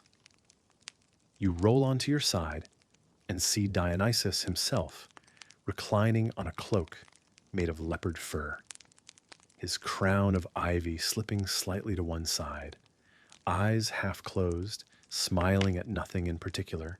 He hasn't spoken in a while. He doesn't need to.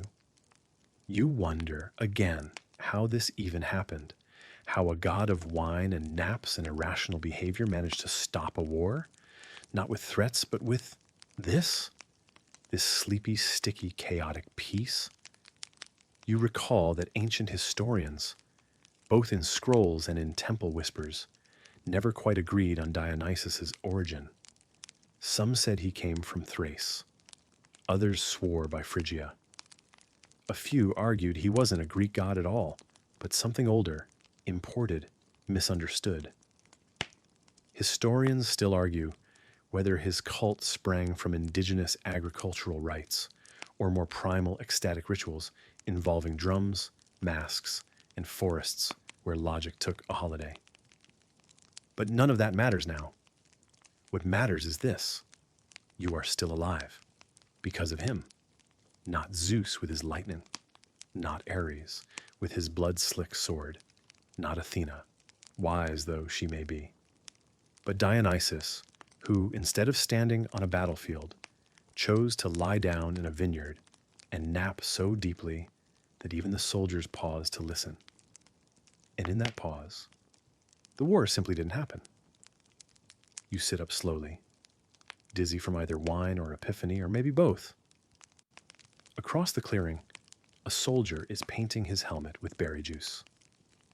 Another is helping a satyr tie garlands onto a spear. Someone has balanced a fig on a sleeping boar. No one's shouting, no one's stabbing. It's possibly the least strategic assembly of warriors in recorded history. And yet, here you all are. There's a moment, brief but whole, where Dionysus rises, not all at once, not dramatically. He simply uncoils from his seat like ivy growing up a statue, fluid and unbothered. His robe drapes unevenly, his hair glows slightly in the starlight, and he walks barefoot over thorns that seem to flatten under his step. In his hand, a simple branch of grapevine, wound tight like a scepter. He approaches a small stone that someone, for reasons no one remembers, declared an altar at the start of the evening. No fanfare, no sacrifice, just a hush. Then he speaks, softly, but not uncertainly. "Let them say I slept," he begins, while others sharpened blades. Let them scoff that I poured wine while they spilled blood. Let them call me foolish. He turns, makes eye contact with no one and everyone.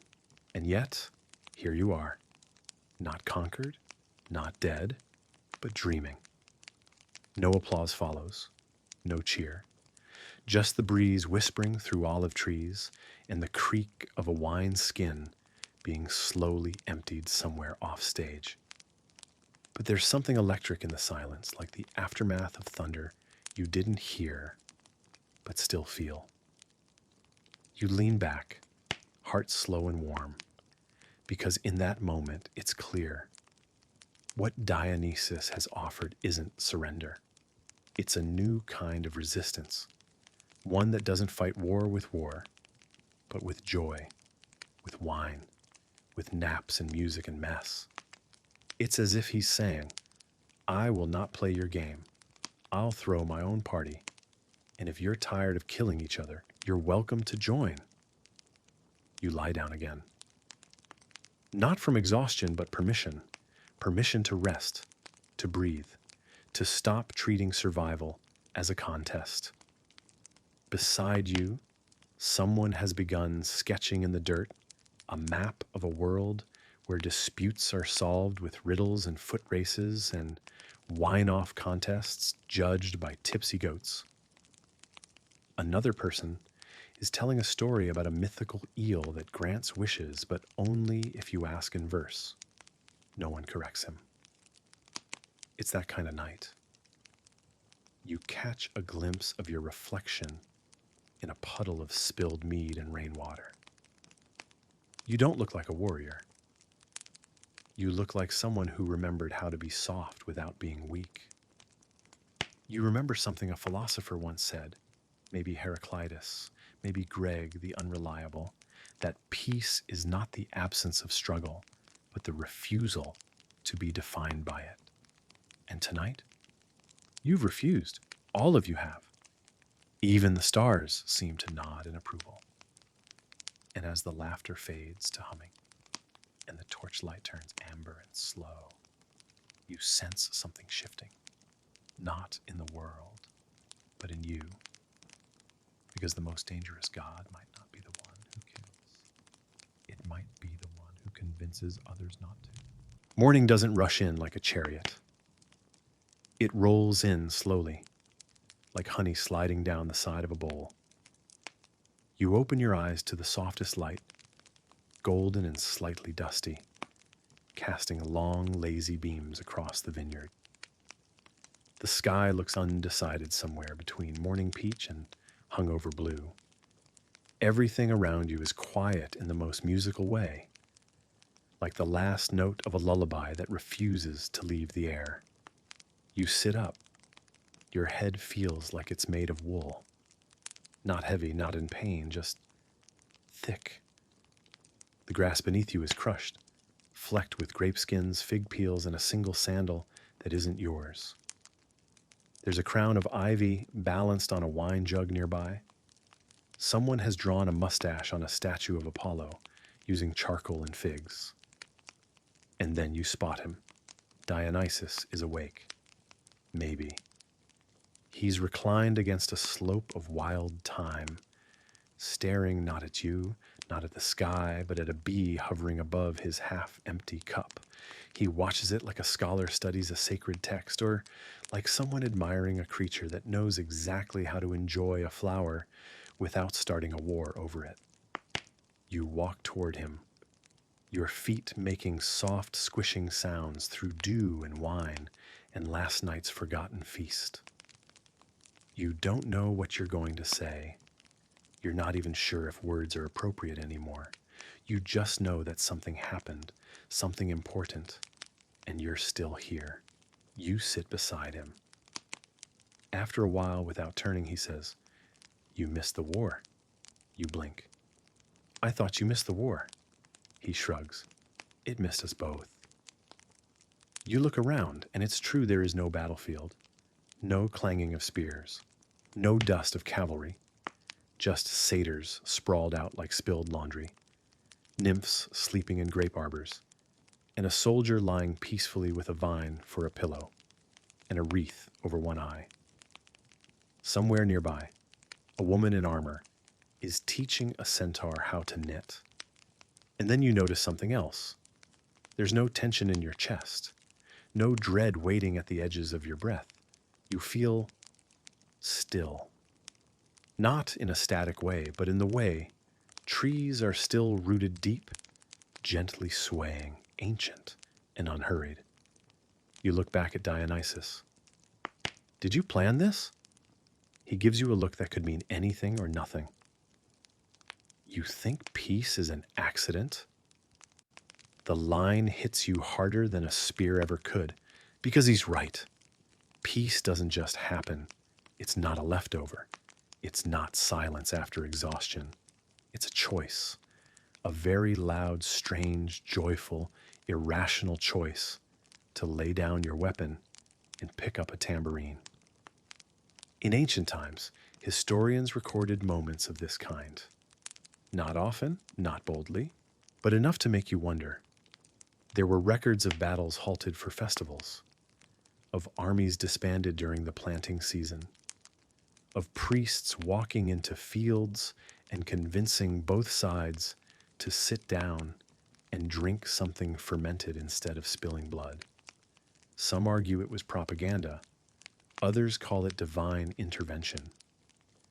But there's one story, very obscure, found scratched into a wine jug fragment about a feast so wild that two enemy generals forgot what they were fighting for and woke up the next morning clasping hands and sobbing into roasted leeks.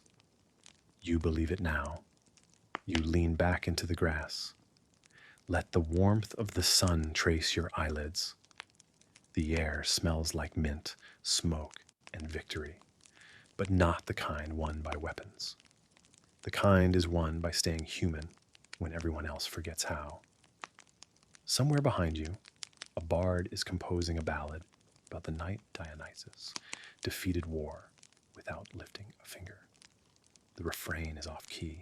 It makes you laugh anyway. And just then, a messenger arrives. He's panting, dust-covered, clearly ridden hard from some distant front line.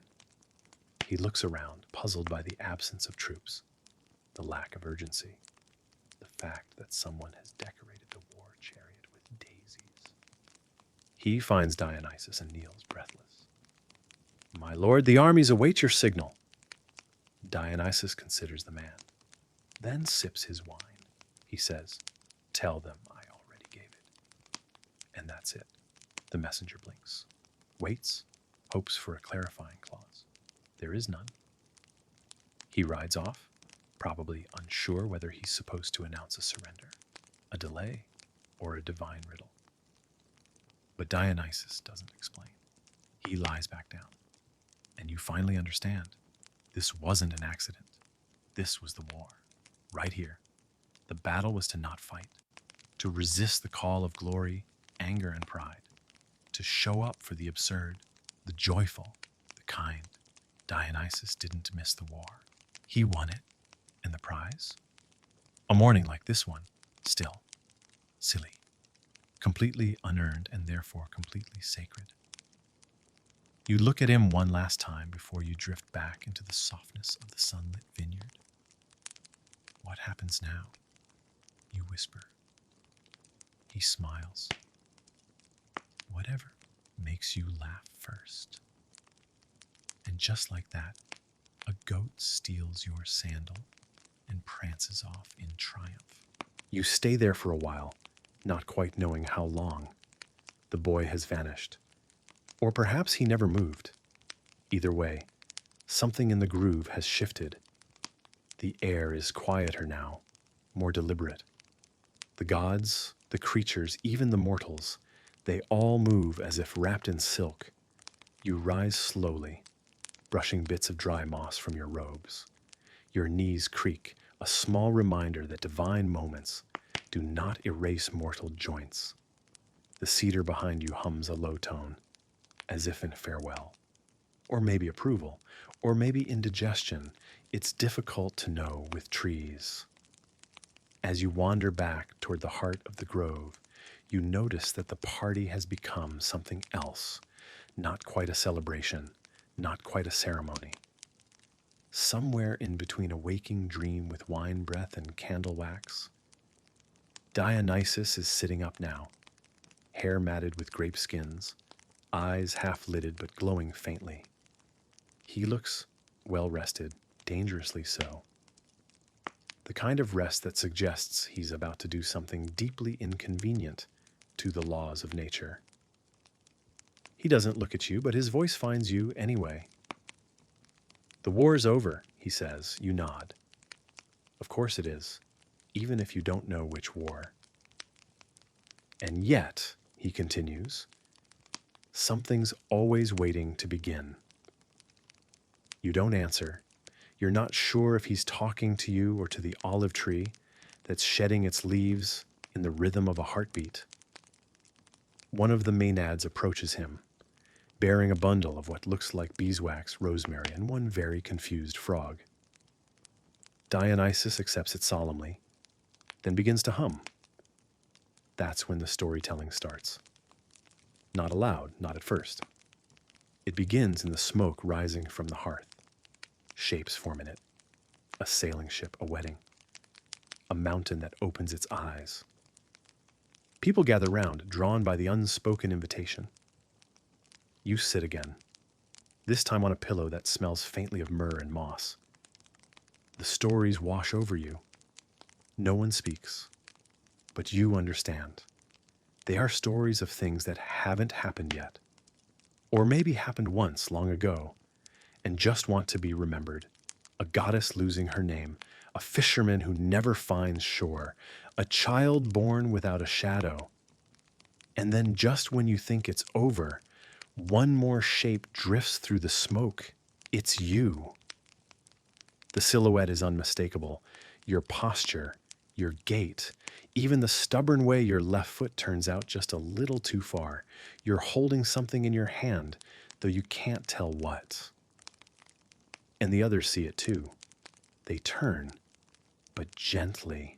No gasps, no questions, just a soft recognition, as if they knew all along you'd become part of the tale, as if they were waiting for it. Dionysus doesn't react, or perhaps his reaction is silence, a knowing stillness. You can't help but feel that the line between myth and memory has thinned just enough to let something slip through. The smoke curls again, and now the image is gone. But something's left in its place, a taste in your mouth, like pomegranate and ash, a scent in the air, figs, old parchment, a thunderstorm just out of reach, and the feeling that you've been nudged ever so slightly off course. In a good way, probably. Then with no signal and no ceremony, the circle begins to dissolve. People drift toward the trees, the lake, the sky. Some disappear outright, vanish like dew. Others slip into shadows that fold around them, like cloaks. You stand, you hesitate, then you walk. Not quickly, not with urgency, but with the calm momentum of someone who has nothing to prove and everything to carry. Morning arrives without permission. The light doesn't crash in it, seeps like honey through linen. You blink awake under a fig tree, a gentle ache in your shoulders from dancing, or perhaps from remembering something long forgotten. The grove is quieter now, not empty, just resting. Here and there, laughter lingers like mist. Someone is snoring under a tapestry. A pair of sandals dangle from a low branch, one of them gently smoking, for reasons you'd rather not investigate. You rise again, this time not with ceremony, but with familiarity.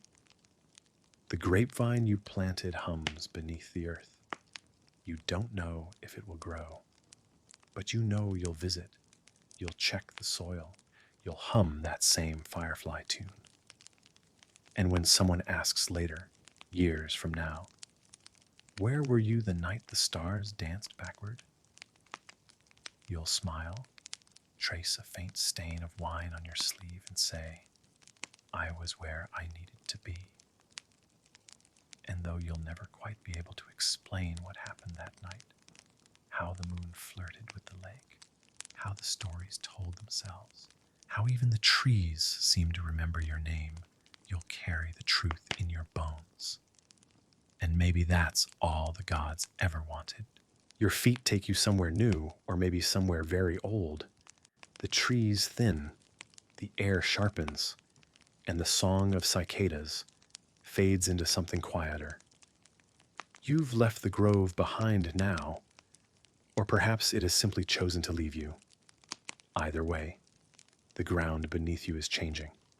Smoother, flatter, lined with old marble slabs.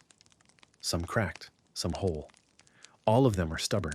You're walking a road the ancients once called sacred, the Via Dionysia. Though that name was probably given by a poet drunk on pine wine and creative liberties. Still, the road remembers. The grooves from chariot wheels are still there, shallow as breath marks. You run your hand along a pillar toppled by an earthquake no one remembers and wonder who last leaned against it, waiting for something that never arrived. Ahead, a city rises, or what's left of one. Not Athens, not Thebes. A smaller place tucked between hills like a yawn between conversations. Its name is half forgotten, half fabricated, but the stones tell stories anyway.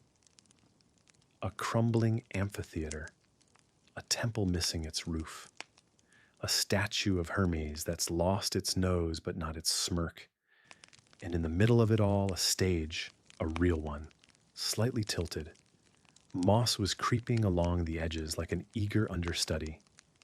A single mask lies at its center, comedy, not tragedy. Which is a relief. You've had enough tragedy for one myth cycle. You sit, not in the audience, on the stage.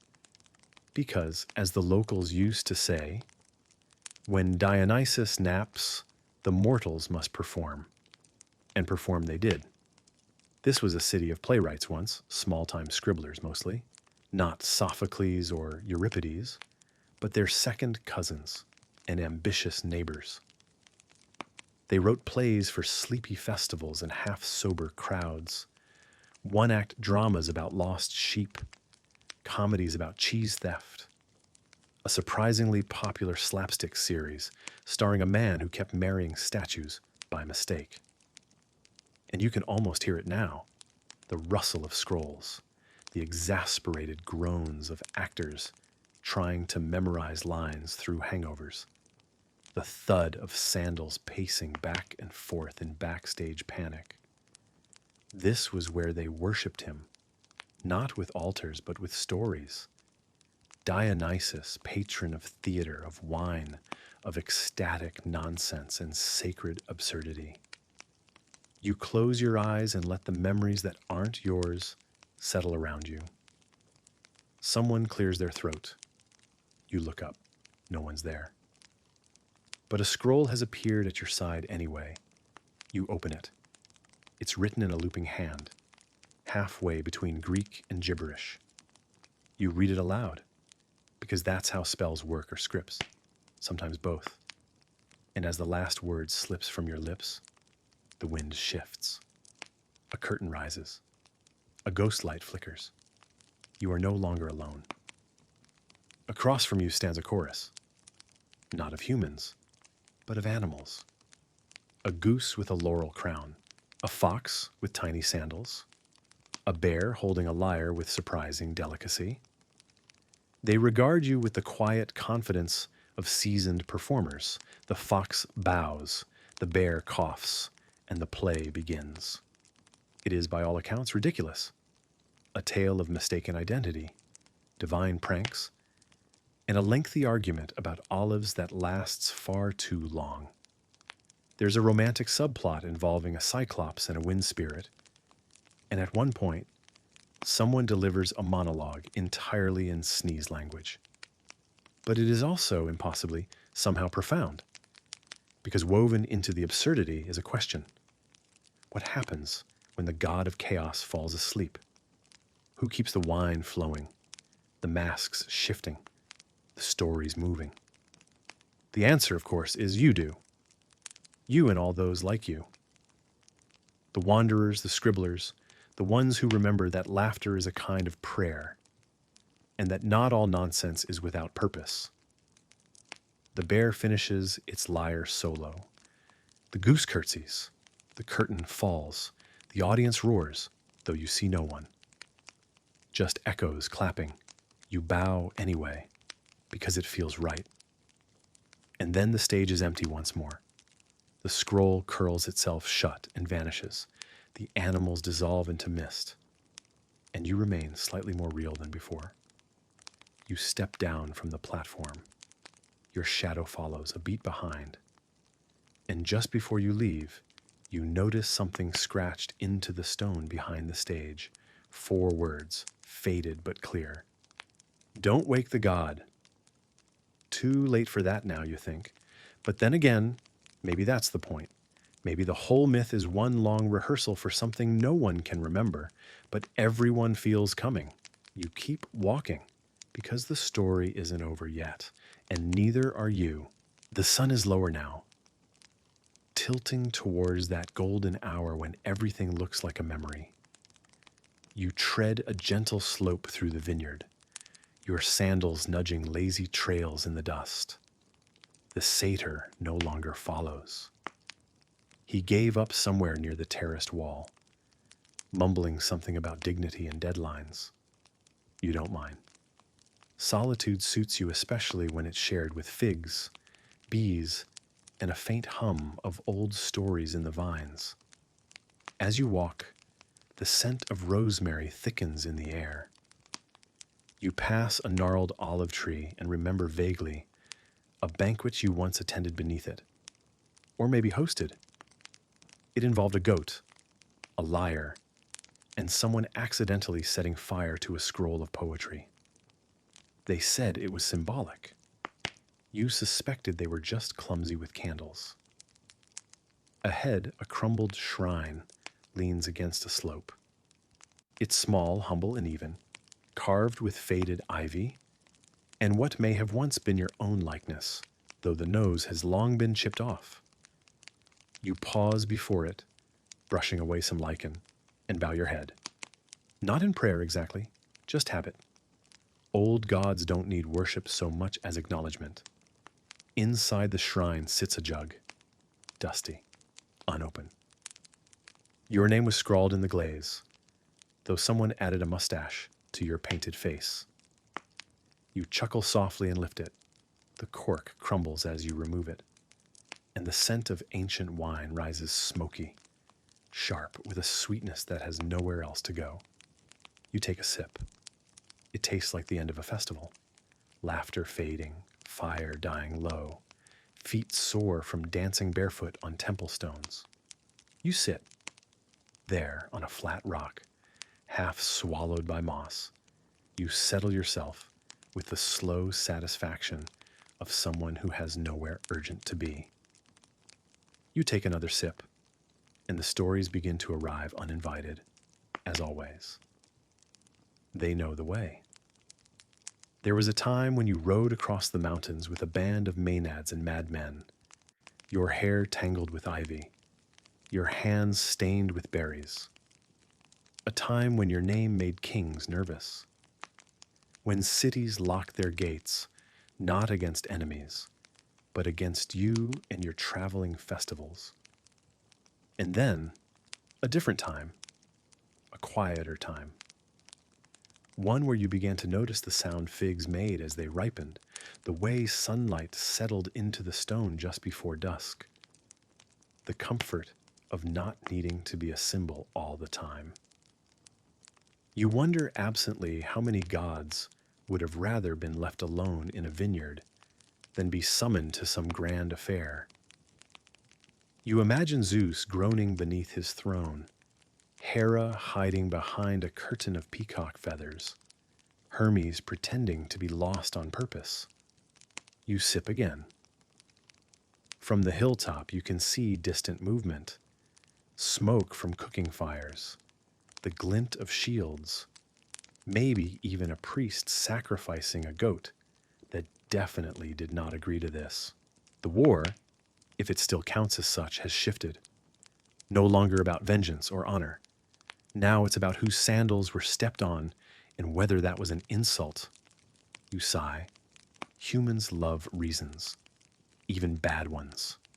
A bird lands on the edge of your shrine, just a blackbird, curious and unimpressed. It hops, pecks at a fig, and flutters away. You envy that simplicity. No rituals, no followers, just wings and instinct and the freedom to leave a place as easily as you entered it. You lean back on your elbows, letting the grass cool your spine. For a moment, you wonder if perhaps you should intervene. Descend in a flash of light, declare peace. Gift them a crate of wine and a good recipe for lentil stew. That would fix everything, or nothing. But no one's really waiting for you anymore. They say Dionysus is unpredictable, wild, fickle. But you're not sure that's fair. You simply show up where you're most needed, and sometimes what the world needs is absence. A reminder that joy isn't always loud, that divinity can look like a quiet refusal. You close your eyes. There's a rustle, not the satyr, someone else. You don't move, just crack an eye open enough to spot a figure at the base of the hill. A young woman in traveler's robes, holding a broken flute. She looks up at the shrine, sees you sprawled beside it, and hesitates. You nod. She steps closer, then kneels awkwardly. Her eyes dart to the jug, the shrine, your face. Is it really you? She asks. You lift the jug in greeting. I was told, she continues, you'd be at the war. Clearly, you murmur, you were misinformed. She looks at the flute in her hands. I used to play for my village, but they told me to stop. Too dangerous. Said it stirred things up. You glance at her. Music usually does. She hesitates again, then asks, can I play here? You wave your hand. That's what it's for. And so she sits, cross-legged in the grass, and lifts the cracked flute. The first note is shaky, the second truer. Soon, the music blends with the wind and the bees and the slow exhale of the land itself. You smile. For the first time all day, you don't think about the war, or the satyr, or the shrines with chipped noses and dusty reputations. You just listen. As the sun disappears, the music continues. And you, the god who missed a war, sit quietly in a vineyard and do absolutely nothing. Perfectly. You wake up in a vineyard, not in the romantic, sun-dappled way you might expect. Number. You're crumpled under a fig tree, draped in yesterday's tunic, with one sandal missing and a faint taste of pomegranate on your lips. Everything smells like crushed grapes and regret. You open one eye, the sky is pink. Probably dawn, or maybe dusk. You've never been great with time. Somewhere nearby, a donkey sneezes. You sit up slowly, like a reluctant resurrection. Your head is pounding, and there's a sticky raisin clinging to your cheek like it's in love. You peel it off and try to remember what century it is. The answer doesn't come easily. Oh, right, you're Dionysus, or at least you were. Once. These days, no one really throws the old festivals anymore. No one chants your name while stomping grapes in a frenzied swirl of ecstasy and tambourines. The Orphic hymns have gone quiet. Your temples have become wine bars with ironic names. You remember when they built you statues with ivy in your hair and lion skins slung over your shoulders. Now, you're more likely to be mistaken for a passed-out tourist with an ancient beard problem. But you don't mind. The world has become louder, faster, and buzzier. You prefer this being slightly forgotten, half-retired. A little myth with dirt under your fingernails and a wine stain that never quite washes out. Still, something is nagging you today. A vague itch in your divine conscience. You swat at a fly, and then it hits you. You were supposed to be somewhere. Oh no! You blink at the sky. Wasn't there a war? Yes, there was. Some very shiny heroes are yelling about honor and goats. You were invited, expected even. Zeus gave you a look. You remember it now. Him frowning with that storm cloud beard, while you tucked a plum into your mouth and pretended not to listen. You rub your temples. How long have you been asleep? A day, a decade? Mortals get so prickly about time. You stagger to your feet, steady yourself against the tree, and immediately trip over a sleeping satyr. Typical. You nudge him with your toe. Did I miss anything important? He grunts. Only everything. You sigh. Perfect. There's a debate among scholars whether Dionysus ever truly cared about the Olympian drama, or if he just wandered in and out of history like a tipsy shadow. Some say you faked your forgetfulness. Others claim you were secretly guiding events all along through dreams and fermented fruit. You're not telling. You stumble toward the edge of the vineyard, sandals squelching in grape pulp, and try to look noble, like a deity, like someone who definitely didn't just wake up under a fig tree with ants in his hair. Beyond the rows of vines, there's a dirt path. A goat watches you judgmentally. You return the stare. The goat wins. You mutter something poetic under your breath. Probably an ancient Thracian. Probably untranslatable. The goat doesn't care. You try to remember the name of the battle you missed, the name of the hero, the cause. But it all swims together in your wine-soft memory like olives in a jar. Someone insulted someone. Cows were stolen. A princess was involved. Aren't they always?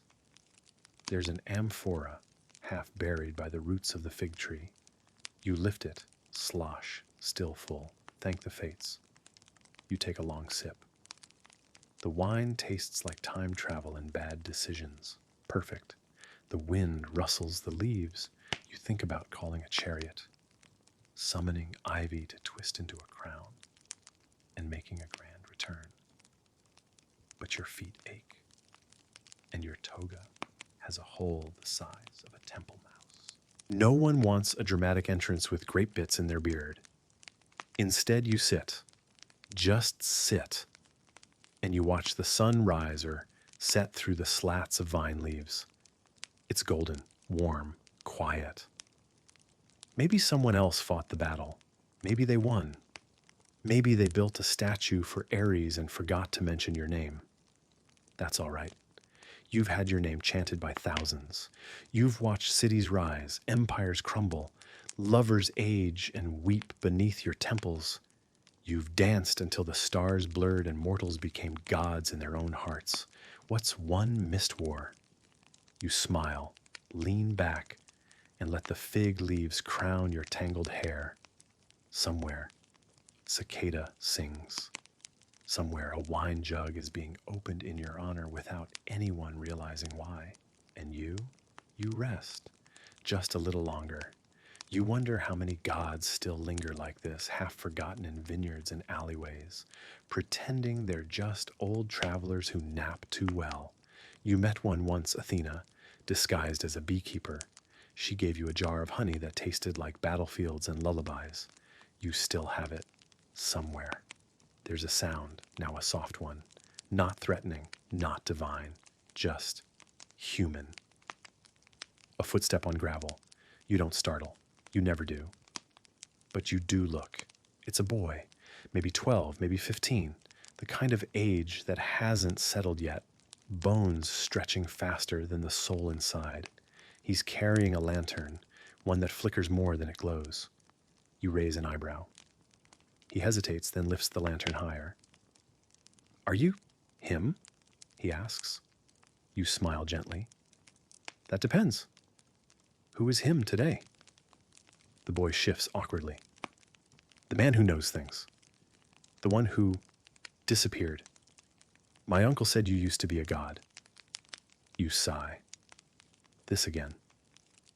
You could explain the complicated nuances of immortality, the metaphysics of retreat, and the philosophy of selective involvement. But instead, you pat the rock beside you. The boy sits. You don't ask why he's here. He doesn't tell you. That's the deal.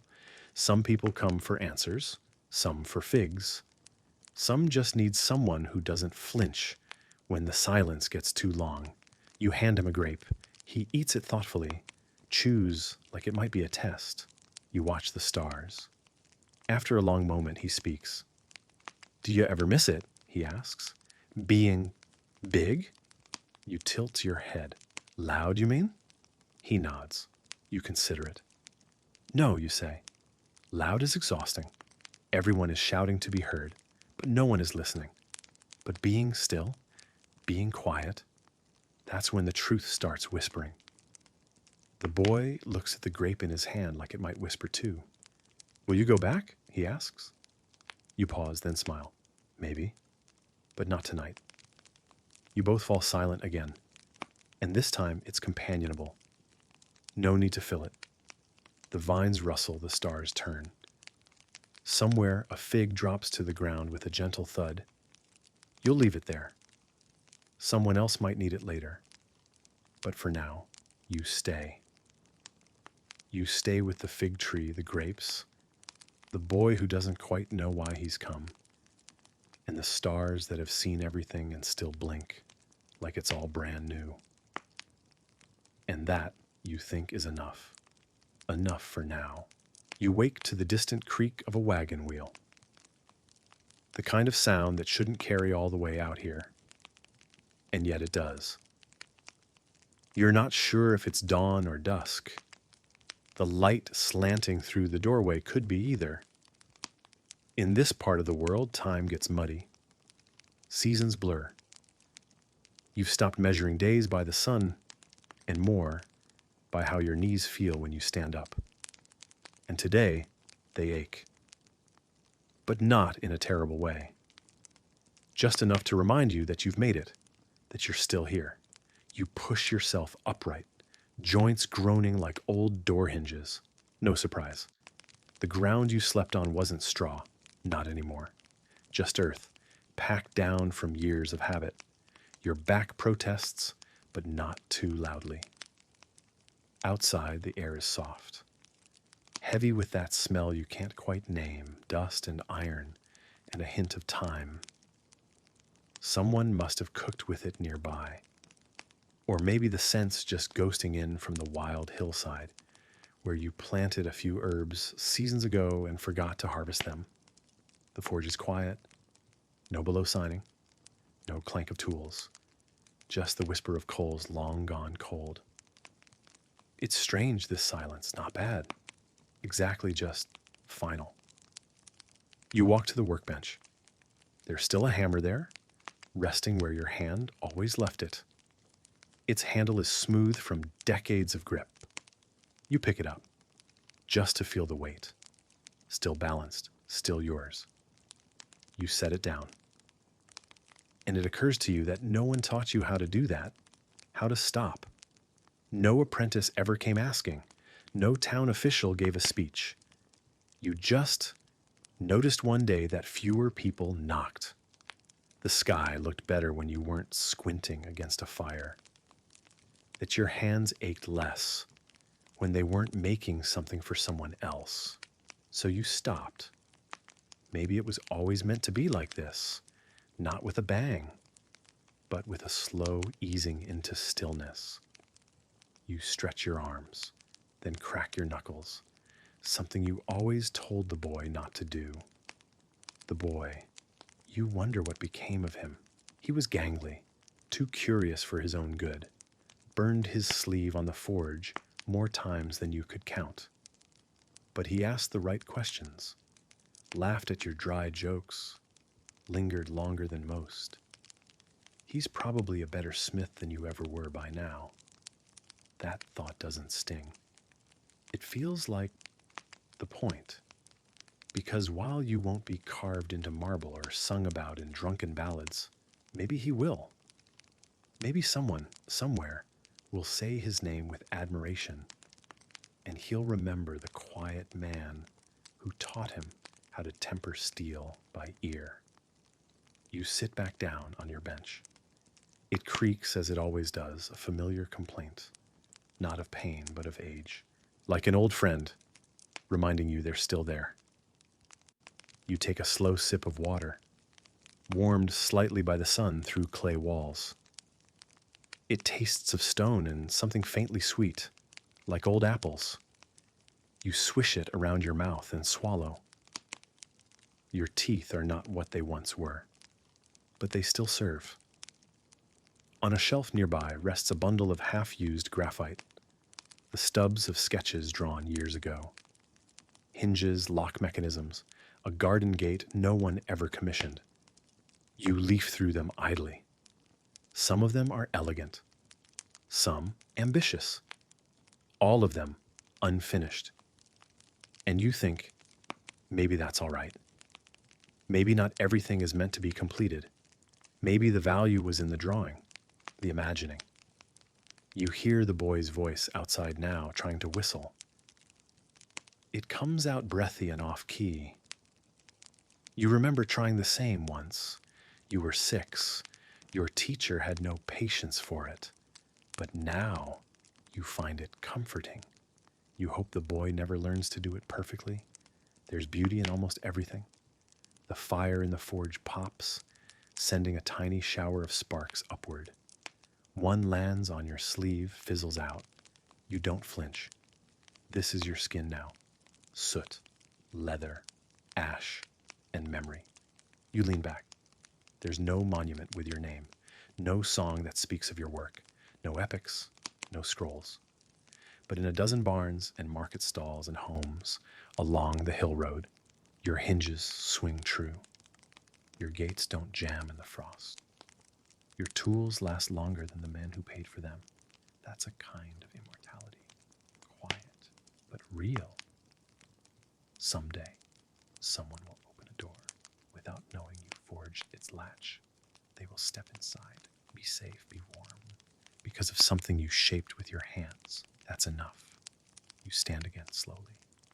Your knees don't like it, but they allow it.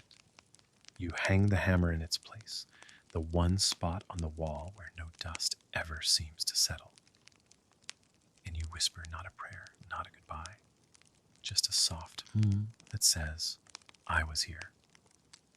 The forge glows even as the sun goes down, and somewhere in the barley, a nightbird begins to sing. You listen. Then you let the sound carry you into the night, and the rest comes, not with fanfare, but with peace. With the simple human peace of knowing you kept something alive.